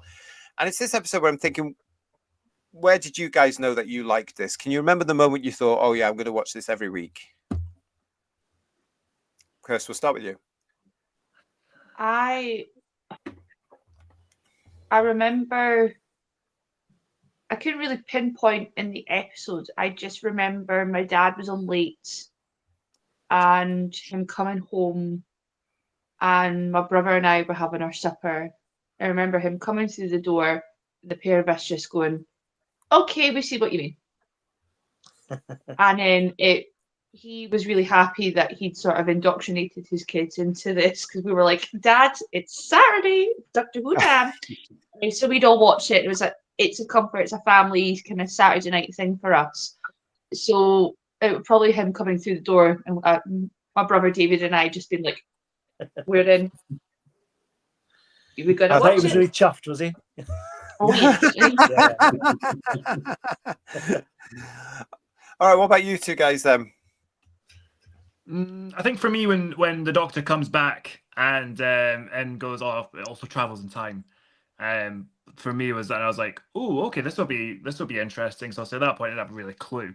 That for me is when I was like, okay, yeah, I'm going to keep continuing this. Definitely at that point. Were you a sci-fi fan before Doctor Who, Miles? No.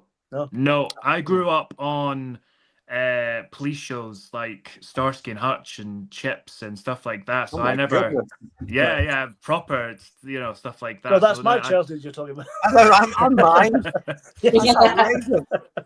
I'm currently rewatching Starsky and Hutch at the minute, actually. Oh, fantastic! Yeah.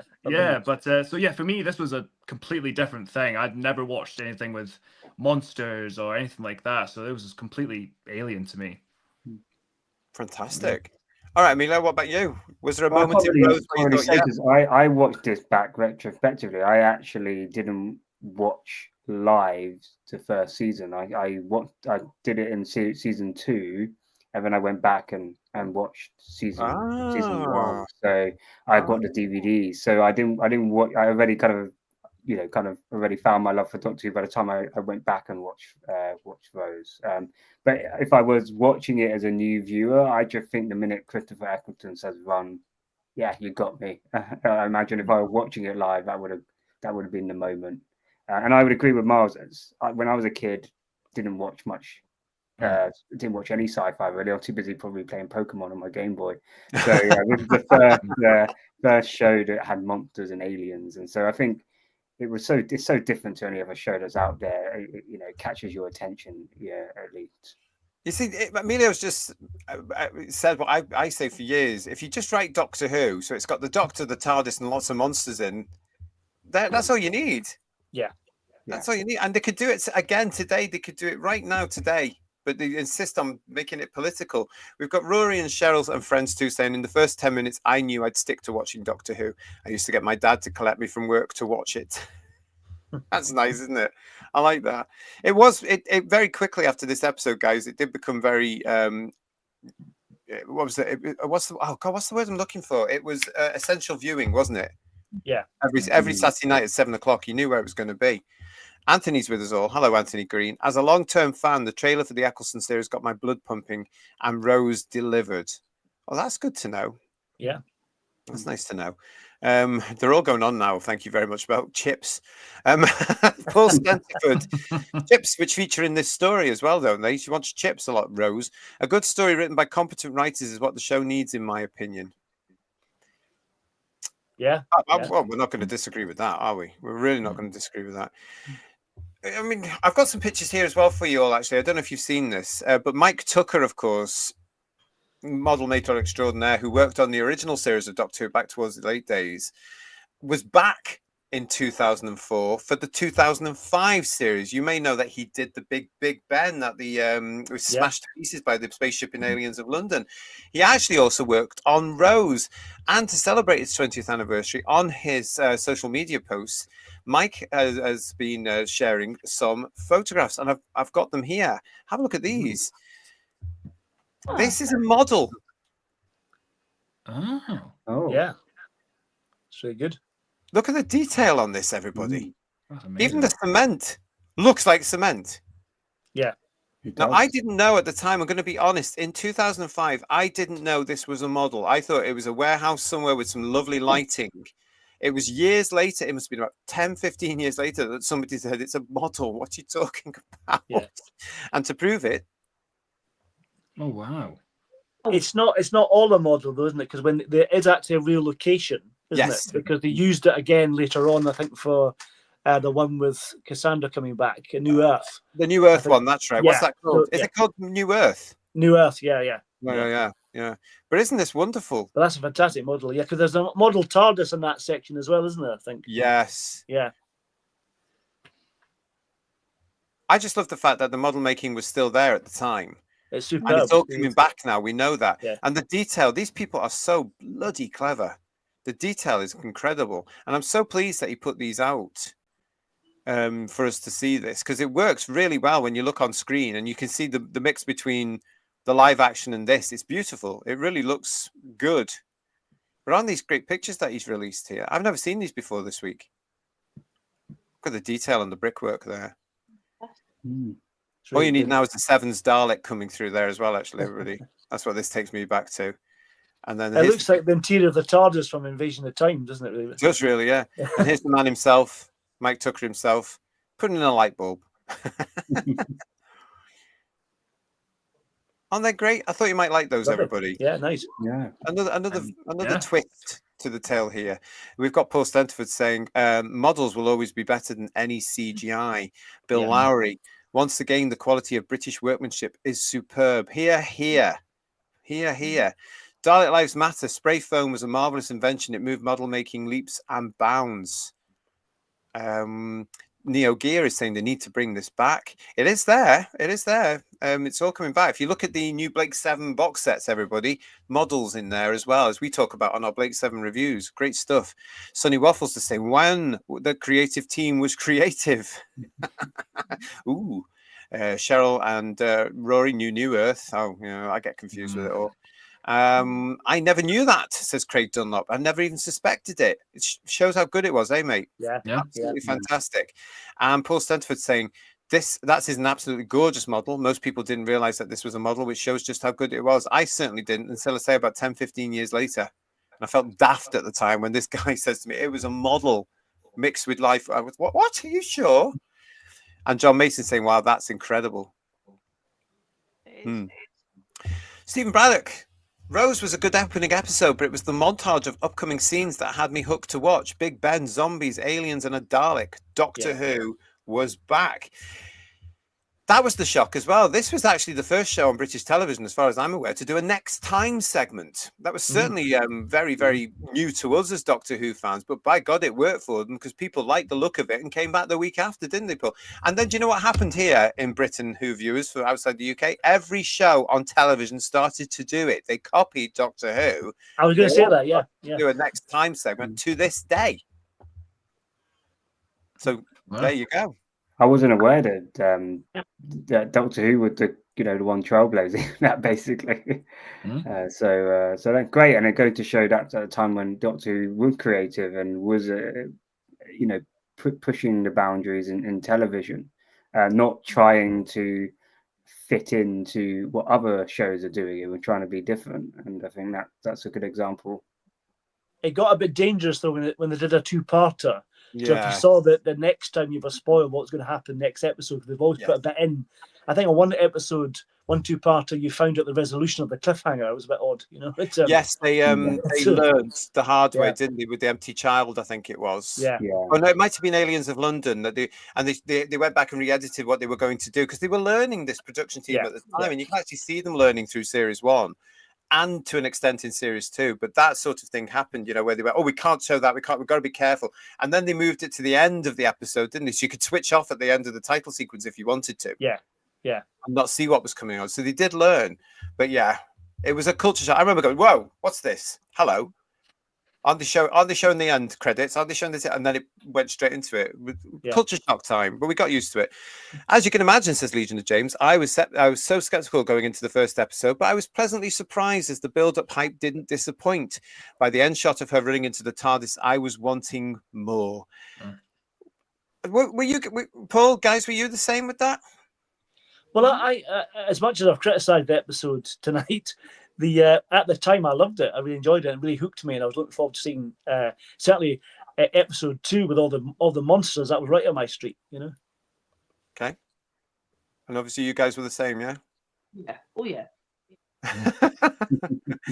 Yeah, I remember the phone going, Who viewers, after this thing had been shown. The landline was going with various friends going, wow, wow, wow, wow. We were chatting. I was chatting to people for hours that night, and also on the Sunday as well, as we now do here together. Do you know, I've come to the conclusion that I was just I remember saying to friends of mine, and it's back next week, because the last thing we watched hadn't been. Yeah. It had just been that one-off night on that Bank Holiday Monday, May 1996. It was back for another 12 weeks, which is even better. Yeah. Yeah, and I remember saying, "Oh my god, it's back next week." You know, we got. Oh, and there's a Dalek coming into it, which we knew, and I was like, "Oh, this is going to be interesting to see where it goes." And we all agreed, "This is brilliant because it's back next week." Yeah. So it could have been a real awful episode, but it was back next week, and we would have forgiven it at the time because we were just so happy to have it back. You know. It's like going on a roller coaster ride, that episode. It's so quick. It's like going on to a theme park. You go on it, you get off, and you're like, you know what? I actually really enjoyed that. Let's go again. That's how I kind of like in the episode. Exactly that, Emilio. Yeah. Exactly that. You know, and the fact that, you know, it did what, as somebody was saying in the chat before, it did what it said it was going to do, and it reintroduced the character. And at the end, he's got his new companion, and off he's gone. Yeah, interesting. It's an interesting, and in this episode, I think it sets it up brilliantly. You had that wonderful speech we spoke about before, where you can feel the earth moving. Rose is starting to believe. You know, certainly her first trip in the TARDIS was quite refreshing. Is it on wheels? Does it move? All those little references to things we knew about in the wilderness years. You know, and especially, is it on wheels? Is a reference to the William Hartnell episode, isn't it? You know, this thing doesn't run along on wheels. You know. Yeah, nice little Easter eggs. Retrospectively, says Anthony Green, guys, I can see the faults, but I'll still always love the Eccleston season. Not keen on the comedy though, farting aliens, etc. et al. Yeah, I think we're all agreed on that one. When the comedy doesn't land, maybe, and certainly these three here as the youths on Whose Views have come back saying they didn't get it either, which is really, really shocking to me. Here's one for you, Emilio, from Bill. Stanley Kubrick asked for advice from the Who production team when he made 2001 A Space Odyssey. There's a bit there where you think Tom Baker's face is going to appear into it for a minute, if that's not a spoiler. No, that is true, because when they're doing Dalek Master Plan, they want to work out how they did the non-gravity scenes in Dalek Master Plan. That's where they contact the BBC about that, apparently. Exactly. Heretic OSJC has just joined us as well. Nice to see you, mate. Thank you for joining us. Well, I forgot. Daleks Lives Matter is saying, a tree made from expanding foam looks like a real tree. CGI doesn't. So why the hell do they waste all that money on digital artists? Just to make them all look like, y'all are doing the computers and the CGI instead of actually be a lot cooler. Talking to other people in parties and that they're actually doing things with their hands. That's how I see it. It's good to know that they are going back, though, isn't it? They are going back to model making now, and there's a lot more coming out. So I think that's good, and you can always tell a model it looks real. Yeah. And we have to get to this point as well. Thank you, Dalek Lives Matter. We do have to get through to what Mark A. Wright is saying here. Billie Piper was a revelation.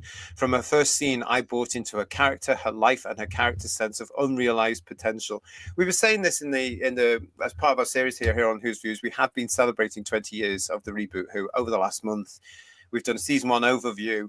We're doing this particular show here. We've had a discussion about the highs and lows of 20 years of Doctor Who, which was last week's show. Should it be calling it a day now? Interesting show. A lot of you saying yes over the last couple of weeks to that one as well. But we also have done a companion piece, which was about Billy and Rose, and we've talked about that. But yeah, you can't talk about Rose without talking about Rose and Billie Piper, and she was a revelation, wasn't she, guys? Definitely, yeah. Yeah. Yeah, she's very related. I think the main thing and I get why it worked for like a new audience, is she's incredibly relatable. You know, they get the working class bit, but also, you know, you can tell just her reaction when she gets home and her mum banging on around, you know, like I want to get money and stuff like that, and just the kind of just, you know, the frustration and just like, you know, the bore with her life. So she really sells it well, and I really love the scene where she does like go into the TARDIS and kind of almost the kind of like shock, the scare, but also feeling a little bit sick. She sold that really, really well. So she does a great job. That is quite a nice scene, actually. I remember thinking that quite the other day, where what you just said there. He thinks it's a culture shock because she's just walked into a room that's impossibly big on the inside.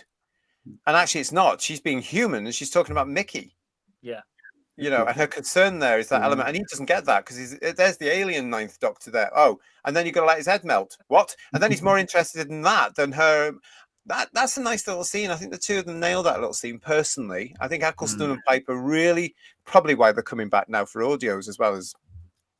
But you know, it's it's I think they nail it. I think it's a nice little camaraderie they've got here from episode 1 up. What do you guys think? Yeah, true. Yeah, it was the only time that Rose ever cared about Mickey, to be fair, in that one instance. Good point. Yeah, it is a good point because her life changes suddenly here, doesn't it? Completely and utterly. This mysterious guy's turned up, even though he's an alien and he's over 1,000 years old or wherever he is at this point. Yeah, we do. Yeah, I don't like that end scene with like Mickey like on the floor, like the biggest wet wipe in the planet, kind of just like, you know what I mean? You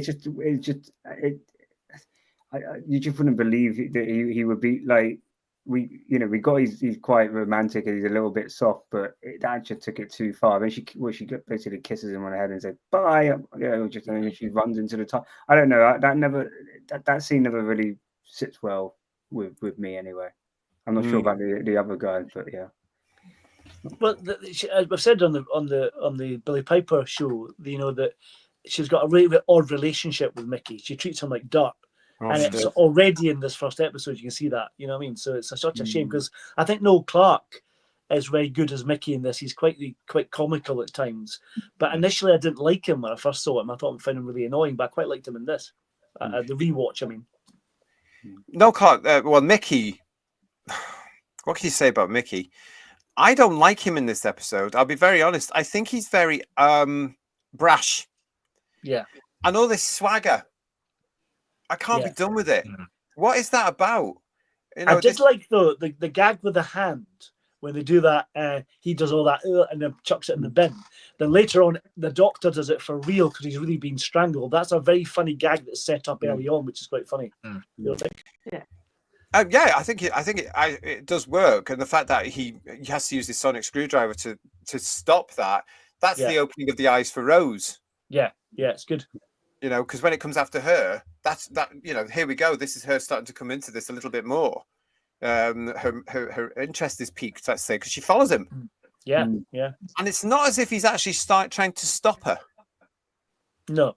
You know, he's there's something about it. I can't put my fingers on it, who viewers, but there's something about this. The Ninth Doctor, who's this loner and could carry on being a loner. There's something about Rose. Okay, he's told her to go off at one particular point. Go on and have your fish and chip. But here she is again. Yeah. It's just there's something in there that I think they possibly missed, or I'm reading too much into it. By saying the Doctor has spotted something in there to say, well, maybe, you know, maybe this could be a new companion for me. I think there's a scene. Well, the scene with the kind of turn of the earth when they're walking.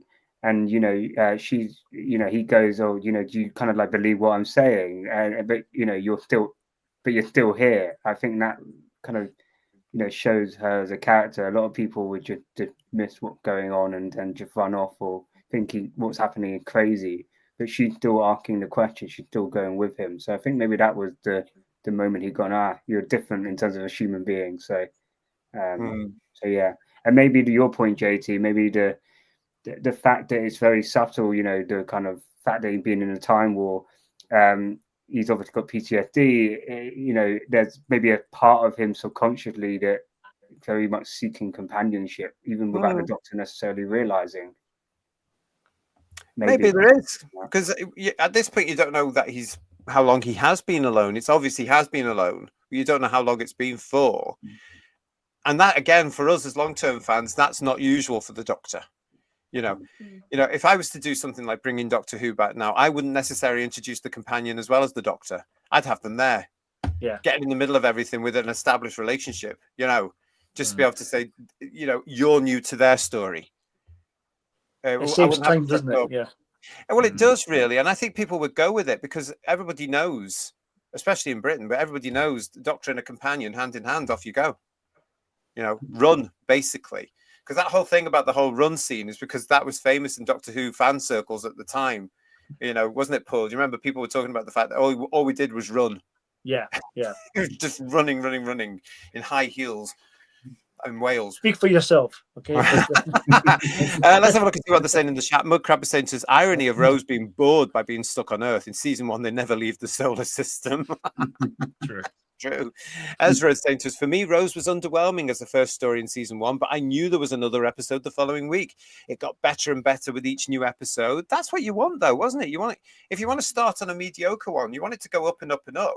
And certainly, Ezra, it worked in Britain because when it got to that point between episodes 12 and 13, everybody in the country seemed to be talking about this thing. It was huge. And even the BBC was running daily countdowns. Remember, guys, daily countdowns to Saturday.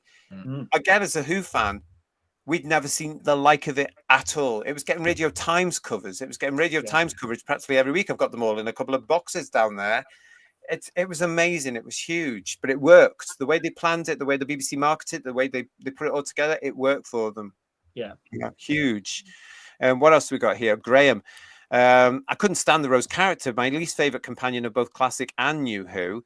But undoubtedly, Billie Piper played her magnificently. She did. She did. Oh, and here's one from Steve Braddock. I met Billie Piper in 2006 when she was signing copies of her autobiography. I think she was in her early 20s then. I hate to think because that reminds me of how old I was when I met her. Because I met her on that same tour, Steve. And there is a picture of me and her together. It's terrible. It's awful. Burn all copies. Because we were in WH Smith. And this photographer from the Manchester Evening News had said to her, guys, Miss Piper, can we get a picture of you with one of your fans, not a Doctor Who one of your fans? And she said to me, do you want to be in the picture? Because I was the one happened to her. I said, oh, go on then, Bill. Because we're on first name terms, you know. I said, go on then, yes. And we're like this with the hands like you do. And I'm looking that way and she's looking that way. So it was on the front page of the Manchester Evening News. And I'm like that. And she's like that. It's absolutely terrible with this blooming book in the middle of us. But funny days. She liked me. Rose Stenterford, Rose of the character says Paul Stenterford. Rose Stenterford. Sorry, Paul. Rose of the character just got on my nerves. I'm also not very keen on Billie Piper's performance. She grated more with me as the season progressed. But yeah, that's interesting. That's fine. That's allowed, isn't it? That is allowed. Yeah. Anthony's saying to us, I was planning on getting into the extras on my new Sandwiches Blu-ray later. Really. But I now have a strong urge to revisit Rose now. Billie really landed the wonderment that a new companion should display. Well, why not tonight? Tonight is the 20th anniversary of this thing first being screened on BBC One. Why not? Go now. It's only 45 minutes. You'll be fine. Stephen Braddock saying, Mickey, my boyfriend, has just melted and you forgot about him again. Yeah. Pot kettle black. Rose. To be fair though, she never reacted when the head came off and then he started speaking headless. That scene cracks me up though when in the restaurant, and then you've got the man sitting next to the couple sitting next to where the Doctor has the head, and the guy doesn't scream when the head comes off, but he screams when he speaks. That's really weird, don't you think? Yes. But again, I think it's done for the children. I think it's all, a lot of this stuff is for the children, the new ones, like these two who are watching at the time, to say this is what Doctor Who is. It's crazy. It can be crazy. Not as crazy as it got, quite frankly, but and all the Transformer kind of hands and stuff are a bit weird, with that that's all. Bearing in mind that the kids around at that particular point, these three would have been used to far more interesting things than we were, really, as kids, because because they had all these computer games and stuff like that around them. I'm getting out of my depth now because I don't know what I'm talking about because I was older. So I wasn't watching this stuff. But there we go. Sally, hello, Sally Wagonblatt. How are you, lovely? Noel Clark's Mickey in Series 1. I had him down as an annoying wimp. Well, he is. He is. And he's trying to be the tough guy in Rose as well. You know, the whole body language and the gurning. I can't be done with that. I'm glad that Noel got to play that down in Series 2 and try to turn him into a character. Because I get the feeling in Rose, guys, he was supposed to be in that one and not come back. Do you know what I mean? Yeah. Yeah. Ooh, Mickey was the New Who equivalent of Adric. He was just a waste of time, says Rory and No, Cheryl. that was Adam later on. No. Yeah, he comes later on, doesn't he? Exactly. Yeah, that was Adam, yeah. Adam. And Jason Parkinson, I dislike the sonic screwdriver being used as a tool to solve things. I loved how it used to fail to work so many times in Classic Who, and Giant T was absolutely spot on. It was too clever for its own good. I totally agree with you. John knew what he was doing, getting rid of the thing. However, he would appreciate the amount of money the blooming thing would have earned him had he had the rights to toys and stuff like that, because that's why they've redesigned it 25 billion times over the last 20 years, because every time people go out and buy it, except the new version, they go out and buy it and they're put money towards the BBC studios. I reckon they could have possibly built 2 or 3 episodes around the sonic screwdriver sales alone. It's not massive. It's not massively overused in this episode. Although it is weird, the Sonic make kind of like when the Doctor's, I think, trying to Sonic the lift to start the episode. It kind of shines like almost like a blue square. Of Yeah, light it's like a coming out, beam. which I don't think they do again afterwards. But I mean, if it's just for like get the lift quicker, or this sonic the arm of an Auton to cut the signal. I don't mind when it's used in a simplistic way.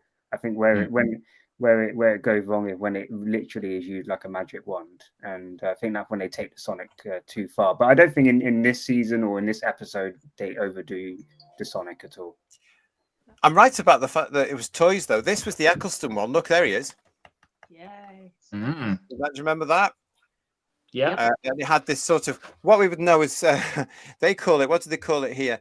UV pen. There's a pen in that Sonic, if you remember, the Sonic screwdriver. UV light, write and reveal hidden messages with what we would know as probably post-it pads, but they're calling it here message pad with 30 UV reveal sheets included.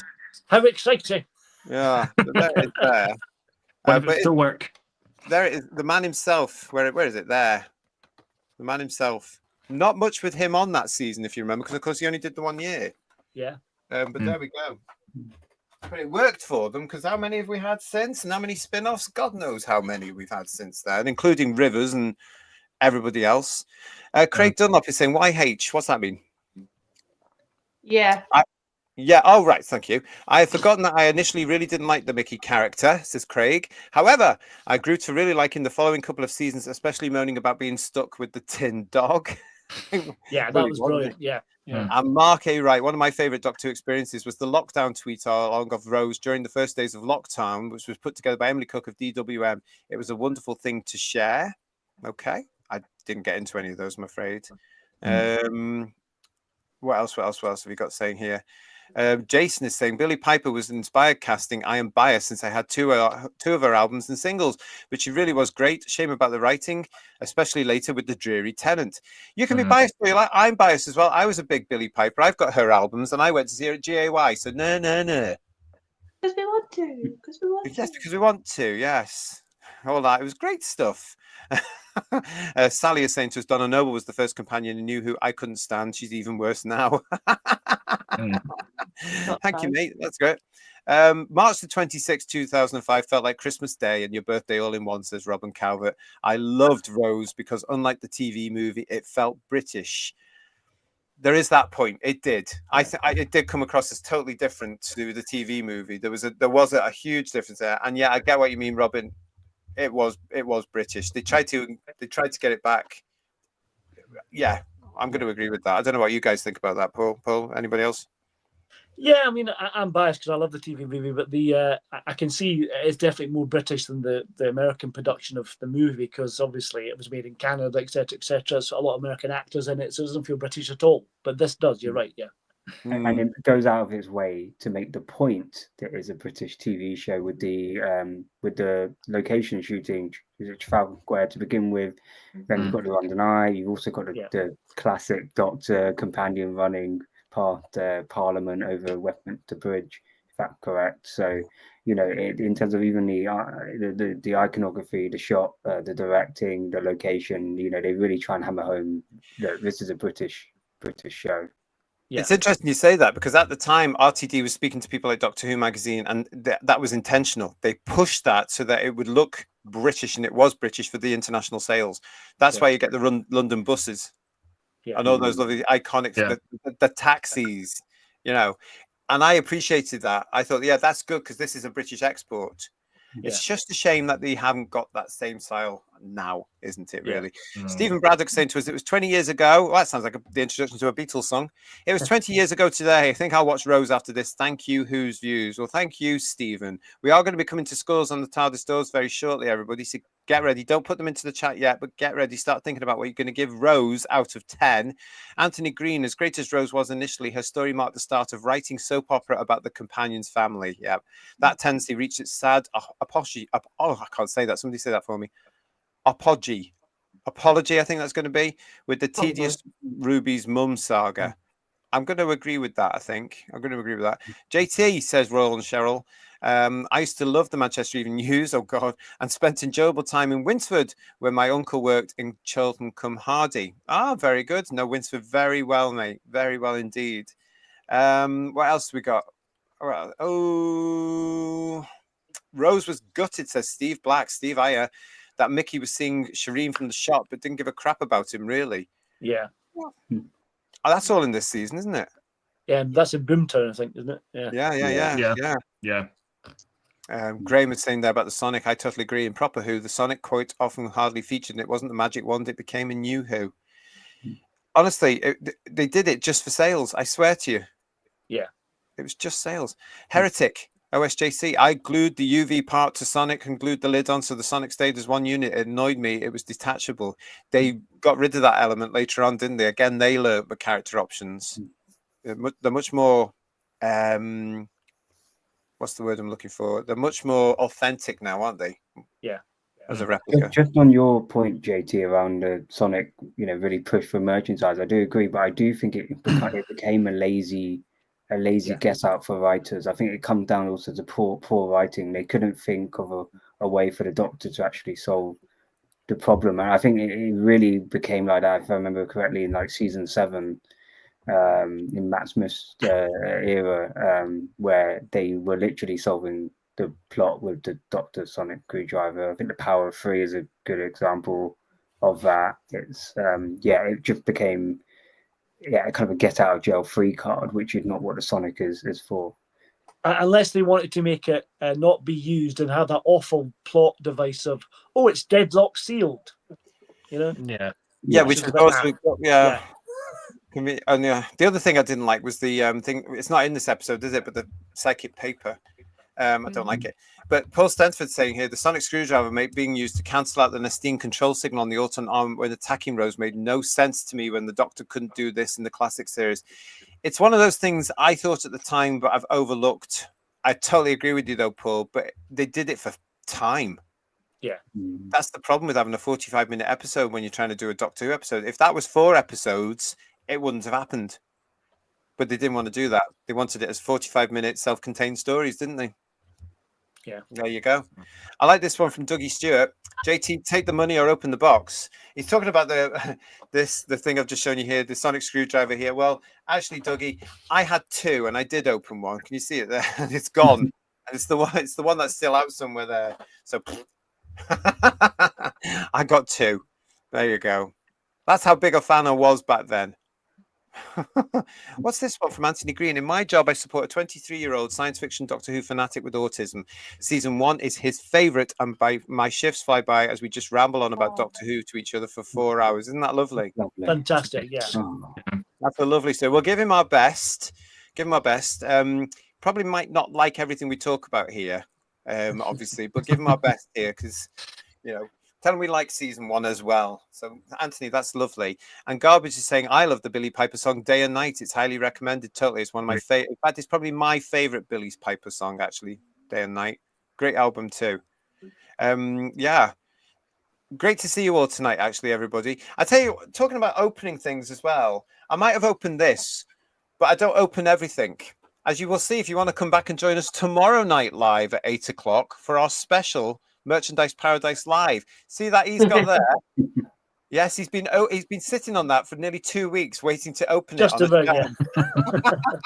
So come and join Paul and Badwia and Ian and George and myself for our The Boys with Their Toys episode, live tomorrow at 8 o'clock. Who were Fanar misses.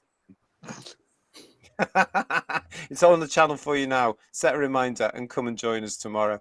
Oh gosh, it's been a great show anyway. Have any of you guys got any last thoughts about Rose that you want to put in that we haven't talked about? Because I tell you what, Who viewers, sometimes we come off air and we start talking and we, oh, should have said that, should have said that. So has anybody got anything now? I quite liked the way that the Nestine consciousness was portrayed as this kind of liquid plastic thing. That was quite nice. That was worked quite well. But when I watched it today, I remember it speaking more dialogue in the original broadcast. Right. That it only has one line that Nick Briggs does at the end. He says Time Lord or something like that when having a conversation. But in this version that's on the iPlayer, there was just that one line. There was no other dialogue at all. So does anyone remember there being more Nestine dialogue? I remember. Sorry, Miles, go ahead. No, I don't remember that at all. All right. I don't remember more. I remember Eccleston talking to it more, but I don't. I remember being made to feel a fool by a friend of mine. Thanks, Chris, by the way. I know he's watching. That night, because he said, "Oh, it said Time Lord." What? I said, "What? When?" It growled at him. No, it said Time Lord. And we had this mini row as fans do. And I said, are you sure? Yes, I am, you idiot. And it was only when the DVD came out all those months later. And I was listening like this. Oh, yeah, he's right. And I had to go and buy him a pint, which was really annoying. But wasn't it, mate? But yes, he was right. So it wasn't just me then, that's why. I didn't realize it said Time Lord. Oh. Yeah. Ow. Just on that scene, maybe something we haven't mentioned is around the fact that it's Rose who saved the day, right? If you're doing a reintroduction of Doctor Who, I get it, because you also need to show that the Rose saved the Doctor's life. It gives even more reason for the Doctor to take her as a companion. I get it, but I don't know. It just feels a little bit like. Shouldn't the Doctor expect when he goes in there that the Nestine might that is unlikely to accept on his terms, basically. So I do think like the Doctor should always be one step ahead. And in that instance, it probably was served more for plot convenient that we needed Roan to be the one to save the day. So. Yeah, I don't hate it. I think it serves its purpose, but I would have rather seen the Doctor use his brains a little bit more to solve the problem, and maybe Rose helps him in doing that. But yeah, rather than just solving the day. But that's the kind of we want to kind of put the female, show that the female companion is now also the lead character alongside the Doctor. Oh, it was very much that. Totally agree with what you said there. And it was, but the problem with I had with that is coming from the era that we had. I'm going to argue the case that a lot of them did. Look at Joe, look at Leela, look at Sarah, even Tegan had their moments. And Ace was the last classic companion, really, and she was always doing stuff, you know what I mean? Yeah, true. I always said, Paul, I don't know what you think about this, but I always said that Rose was practically more or less where the show would have been had the break not have been, because it was so similar to Survival. If you watch Survival and then the next night go back and watch Rose, ta-da! Yeah. Well, they're both on a council housing estate, aren't they? A lot of it. That's the thing. And it's the characterizations of the two leads are similar in a sense, especially with the companion. It's very interesting, isn't it, everybody? People say that Ace was almost the proto Rose, prototype for Rose, basically. And as you say, they did a lot of filming in Perivale, right, around the streets and etc. So I do, as you say, it kind of picks up from there, which I think works obviously very well. Yeah. Yeah, it does work. It really does work, and it's sort of we know it works. It got 10 million views, and people came back to the blooming thing every week for 13 weeks, and then the first ever Christmas special in 2005 with a new Doctor, which again showed how resilient the show is to the British public, because everybody in the BBC's, having a breakdown of the fact there's a new lead so soon, but the British public go, yeah, we know how this works. It's fine. It's fine. Let's go DIY, off-grid, and more. It is nice to see you. Nice. And there you are with those police box doors there, which I believe is the Matt Smith and Capaldi console room there. Nice to see you. That'd be on one of the old tours. Do you remember those, everybody? Crikey. Thrilled. Thank you for joining us. 20 years ago, my collection of props helped launch the media buzz for the Bee breakfast time and news, etc. I wouldn't do it again for the next series about to launch. I won't put my name to that. I think you remember that then. Do you know, again, it was one of those things. I remember these things with the news reports, and Eccleston did a hell of a lot of television, didn't he? And breakfast time and all this. But there was one particular one I watched where I thought, oh my God, he's left. Because he actually does say it before it's broke. He says, it's the Colin Baker moment all over again from Superstore. It's something I've had a whale of a time, past tense. Yeah. And I thought, oh, I've done the long haul or something. He says, something like that. Yeah. But it's nice to see you. Let's go. If you're new to the channel, please make sure you subscribe to us. If you're not new to the channel, please make sure you're still subscribed. Stephen Braddock is subscribed. I know you are. Love the Autons actually smashing the glass shop windows this time. I have to say, I think that's not as effective. I think the original is much better, and I'm just going to say that. But that's nothing personal. It's fine if you like it, but I think it's not dramatic enough the way they do it in Rose, to be honest. I'm with Paul. I was a bit let down because we had heard you're going to see them come out the shop windows this time, and all I saw was a false hand going through a load of sugar glass, and I didn't think it was dramatic at all, Stephen. Yeah. But that's what it's all about. That's what we're about, isn't it? I just thought, ugh. Never mind. What letdown, I thought. And Robin Calverton, I've had a hard time believing the Earth spins at that speed. I don't believe everything the scientists tell us. If it had spun that fast, we'd surely have an accident in the dentist chair. Ooh. Yeah, isn't the Earth flat, isn't it? Don't you start. And fun fact from RK Wright, the BBC Red Button service launched during Series 1. Very annoying for those of us recording it, as the red dot would keep appearing at the top right of the screen. I remember that. Yeah. Do you remember that, guys? Yeah. I do remember that, thinking, what is that? That is so annoying. And look what happened. All that money launching that service, and it lasted 10 minutes. Just absolutely ridiculous. To everybody in the chat, thank you for joining us. It is that time now. Neo Gear. What's that? Ocean is a soap. Okay. It is that time now where I'm going to be asking you all in the chat to put into your chat out of 10 what you're going to be giving on the scores of the TARDIS doors. Start that in the chat, and we'll come back and ask the panel in just a second.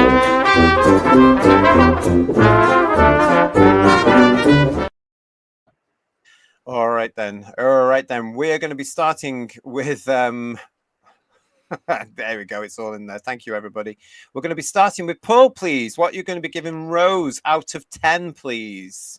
I've mixed feelings about this episode. I've kind of said already. When I saw it originally, I loved it. I've seen it a couple of times since then, and then watched it just today.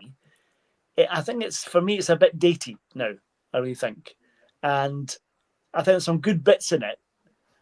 But the bits that I didn't like originally, like the bin and Mickey being the Auton, that still I don't like, So I'm going to give it a 6.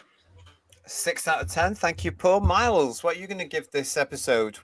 Yeah, I'm actually on the same line with Paul. Actually, I'm another one, mixed feelings on this episode. It does what it needs to do, but for me, to rewatch it is a bit difficult nowadays. Like Paul said, it's very dated, and the story is very simple. It's very wafer thin.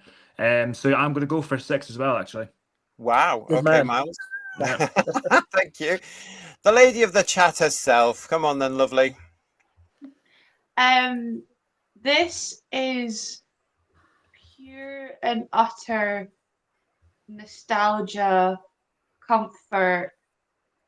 a real big start to me loving science fiction and just anything like that. I know there's faults, and I can see, and I put my hand up to the faults, but compared to what we get now, this is just as well quintessential British, that you can accept the faults and accept how it is and how wholeheartedly just bring it. So I'm going to give it, just because of pure love and special place in my heart, an 8 out of 10. Wonderful. Thanks, Kirst. And Emilio, Time Lord Victorious, what are you going to give this episode? I'm going to give it a 7 out of 10. So I would give it, I mark 7 as it's solidly good. But there are obviously areas that you guys have highlighted, Mickey, the bin. And from my perspective, I think it had some unrealized potential, a bit more horror at the beginning. I think the pacing, while it did well for 45 minutes, I think it should have been an hour. I think you could stretch things out a little bit more, add a bit more depth to things, and remove the kind of, some of the Doctor's jokes were really funny, and it's kind of rude sarcasm, but then it can get very too many jokes, too many gags, which RTD can get too excited about. So there's those things that kind of let it down. But I think, as everyone else has said, the story serves its purpose. It's a great way of easing you in as a new audience member into Doctor Who, in watching it through the eyes of the companion. So I think it does what it says on the tin. Brilliant. Oh, thanks, panel. That's wonderful. From right, my score on the TARDIS door, I'm going to go the same as Emilio. I'm giving this a 7 out of 10, purely because, as you guys have said, it does what it's supposed to do, and it worked brilliantly to bring a lot of people in. So I think there's better in this season, much better stories in this season, but to kick something off, yeah, fine. 7 out of 10 for me. It's not one I'll go back to watch all the time, though. I'd rather go back and watch The Empty Child if I was to go back for something from season 1, and The Doctor Dances, and probably the last 2 parts. But there you go. Let's get into the chat then, see what you're all saying here. From Problem Beings, you starting us off here. Thank you very much, sir. 6 out of 10. It's a pastiche of Spearhead from space without a story, motivation, or smarts. Fun romp if you switch your brain off. Doctor becomes a damsel in distress for his first story. It's not the best start. What we got here, 7 out of 10 from Garbage, who's saying it's a good, solid start. Jason Parker saying 7 out of 10. Love Billy Eccleston. I was delighted the show was back. I kept pinching myself. Doctor Who was back. The huge banner in Manchester. Rose hit the road running, just like the trailer. Yeah, well, that's true. I marks out of 10 for the trailer. 10. I'd give it. Oh yeah. Lex Kane, 8 out of 10 just for Eccleston's performance as the Doctor. 2 weeks after Rose aired, my nan passed away. Oh, sorry about that. Sorry to hear that. But continue watching Doctor Who 2005. My only disappointment is CGI looks dated from 2005. Yeah, must be difficult going back to that point then, actually. I do that certain times with Classic Who. Various elements that stick out in your head. PTA, Paul Thomas Ashworth, saying 9 out of 10. Lost a point for failed comedy. John Roberts is giving 9 out of 10. In 2005, 6.5 today. That's old money, is it? Okay. Old money, yeah. 8 out of 10 from Right Charlie. Chris Graham said, I've still got the first season taped on DVD as it's broadcast. Now, what were we saying before the show, Paul? Chris, I bought a DVD recorder, not for Doctor Who, but I'd bought one shortly before. I couldn't really work out how to use the blooming thing because it wasn't like a VHS. Really annoyed. But I got the disc, put them in, did all the stuff. What the hell is happening? Don't know what was going on. We never got there. Graham is giving this 3 out of 10. So much wrong with this story. And what about that ending? Ultimate Deuce Machina. But to be fair, this episode did what it needed to, I suppose. He says grudgingly. Thanks, Graham. Steve Black is giving it a 9 out of 10. Sonny Waffles is giving it 8 out of 10. Nothing is giving it 7 out of 10. And John is giving it 8 out of 10. We'll give it a 7 out of 10, says Dougie Stewart. Thank you, Dougie. And Mudcrap is coming in with numbers with a 6 out of 10. It was exciting because Doctor Who was back, but a bit of a mess overall. It never really works out what style it wants to be. Mixed feelings, says John Mason, with 6 out of 10. And Bill is saying 7 out of 10. Not a bad introduction to Doctor Who, but for older fans, it was a retread of Spearhead. How many times have they done that in this reboot series? We might have to do a show about that one day. A solid 8 from Moriarty. Thank you, Moriarty. And Rick Storm's given 7 out of 10, marked down because of the burping bin. Glenn's been with us this evening. Thanks, Glenn Piper. 4 out of 10. Thank you. Craig Dunlop, an upper mid to 7 out of 10. Decent, but much better was to come and much worse. Yeah, I agree with you, Craig. Nostalgia for coming back made it higher, says Stephen Black. And Paul Stent was saying to us here, guys, an awful script with convenient plot contrivances which make no sense. Bad CGI and a substandard story. However, Eccleston was an absolutely brilliant Doctor who was well cast. 2 out of 10 for the episode. Steve Hindley, a Poundland spearhead. Ooh, Robert Payne, 7 out of 10, thinking back to the time. Edward is giving it 7 out of 10. And Sally's giving it 8 out of 10. Robin, 9.5 out of 10. It hits the ground running. Eccleston and Billy work well together. It's nice to see the Autons again. It was a bit of an anticlimax for me, I have to say, after waiting all those bloody years for it. 10 out of 10, says Mark A. Wright. It certainly had its flaws, but as a relaunch, it hit its target spot on, and millions joined us for the trip of a lifetime. Glory days indeed. And here's Lex saying to you, great show, guys. Thank you, JT and the team. Very entertaining show. Thank you for all you do. Well, thank you, Lex, and we'll see you for Blake 7 very soon, don't forget. 6.5 out of 10 for Daleks Lives Matter. That's for a good introduction. Killbot, Killbot, Kill. 7 out of 10. It lost points for being a rehash of Spearhead. Neo Gear. Thank you for all these marks, everyone. 8.5 for Neo Gear. Thank you very much. Paul Rose is saying, sorry, had phone calls during the stream. How dare you? 8 out of 10 for a good start to reboot the series overall. Stephen Braddock, a solid 8 out of 10 for me. Eccleston and Piper are great, but some of the comedy bits are dated, but it set up the relaunch, and the best was yet to come. I think the Autons were a bit wasted as well, don't you think? Oh, yeah, terribly. very wasted. Yeah. Well, I wonder if that's why they brought them back later on. Imagine they were wasted in that as well. Don't get me started. There we go. We're going. Rory and Cheryl and Friends too. I think it's a 7 out of 10 as a start. Season 1 was a mixed bag. Julianne is saying 6.5, 6.5 out of 10. Love Chris as the Doctor, but it's not one I have watched more than twice. Ah, yeah. Anthony Green is giving it 10 out of 10 in 2005 and 8 out of 10 now. There you go. Okay. Any more for any more? Yes, we do. Right, Charlie is also saying, not enough trainee black one-legged lesbians for my liking. 0 out of 10. Stop that, behave. And Mark Milford. Careful what you wish for, that's all I'm saying. Yes, Series 2 of Ncuti Gatwa is on the way in a couple of weeks' time. Mark Milford is saying 5 out of 10 because it became the Rose and Doctor show for 2 more years. Yeah. Steve Black is saying to us all, go home, have your lovely beans on toast. 10 out of 10 from Steve Hindley for the review and for the team. There you go, guys. Isn't that fab? Lovely. And we've got Sheila B saying, love Chris Eccleston, but Billy Piper as Rose is annoying. At the time, it was 9 out of 10, but now it's 7.5 out of 10. It's good, but there's a few kinks. Ooh, more kinks in the show today than there ever was then. Oh, sorry, that's something else. Glenn Piper is saying 6 out of 10. He's changed his mind. All right, then 6 out of 10. Thank you, Glenn. And Ezra is saying 5 out of 10. Village Pig has just joined us to say evening, all. Well, good evening. We're going in a minute. So thank you for joining us, Village Piggy. Hope you are well. Come back and see us tomorrow, live at 8 here on the channel. He gets to open his present. Peter Beckman fansite is saying 7 out of 10. Eccleston delivers, but the story is not only as fast-paced, but Mind's classic episode.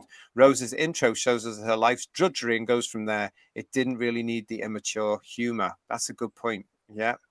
Edward is saying, I still have recordings of Doctor Who Confidential. Aren't they all on the DVDs now as well? I can't remember if they're full versions or the cut down versions. I can't remember which. Oh, of course they did cut. Oh, I've forgotten about that, Paul. Well done. I think we're up to date with everybody there. Thank you, everybody, for your scores on the TARDIS doors. Thank you all for the comments as well. And thank you all for joining us on this, the big night itself. 20 years ago, this very night, at this point now, just gone 10 o'clock, Doctor Who had been off the air for a couple of hours and we were all still talking about it, just like we've been tonight. To Paul, to Miles, to the lady of the chat, Kirsty, and to Time Lord Victorious himself, to Emilio. I hope you've enjoyed the show. Thank you so much for joining me tonight for this one. It was a lot of fun. Thank you. It was great fun. Thank you. And I was just going to say that to everybody as well. I've got this from Bill Lowry coming through saying the cut down versions. Rick was saying the cut down versions as well. And Rory and Cheryl want to know what the Who's Views email address is, Kirsty.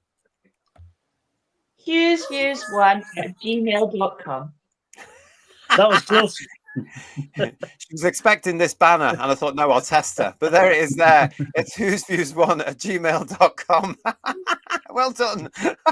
She's in charge of the Instagram. She's supposed to write it all the time. I'm going to have words. Yes. This has been, and this is, the last episode in our series marking 20 years of Reboot Who. Thank you so much for all your comments. Thank you for coming to join us as we've been going through this, and I'm glad you've enjoyed it. We had to do something for it, absolutely, and still celebrating, of course.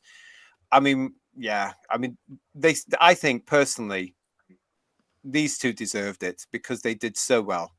So to this, I think we should dedicate these 4 episodes to Christopher Eccleston and Billy Piper. Thank you very much. Yeah, 100%. Thank you. absolutely. Thank you to them. Well done. Well done to those two. We will be back tomorrow night here on the channel. Yes, with a special Merchandise Paradise live show. That's going to be fun as we all look at bits of plastic with geeky admiration. So come back and see us then. And the next scheduled headlines will be Sunday live at 8. So come and join us for that. Keep an eye on the channel for all the other shows we've got, because there is a live at 6 coming up for you as well. From here on in and after Sunday, it's on the way to the Ncuti Gatwa next series. Stay with us as we reveal next week what we're going to be doing for Disney Who 2, everybody, as we enter April. Not literally. I don't know anybody called April. I'm talking about the month. Aye, aye. That was close. Yes. Matron, yeah. Thank you all for joining us. If you're new to the channel, please subscribe to the channel. Give this show a thumbs up as well. If you have already subscribed to the channel, please make sure you're still subscribed to the channel. We're going to be back very soon. And these 3 will be back very soon as well, because they're going to be looking at the next series of the Gatwa series with us as well. Very excited to an extent. Got my bottle of vodka ready, JT. Got my bottle of vodka ready. Get me through it. It's terrible. It's terrible. From all of us, thank you, everybody in the chat. We'll see you again very soon. Tomorrow, in fact, 8 o'clock. Ta-ra, everyone. Good night. Bye, bye, bye. Good Bye, night. guys.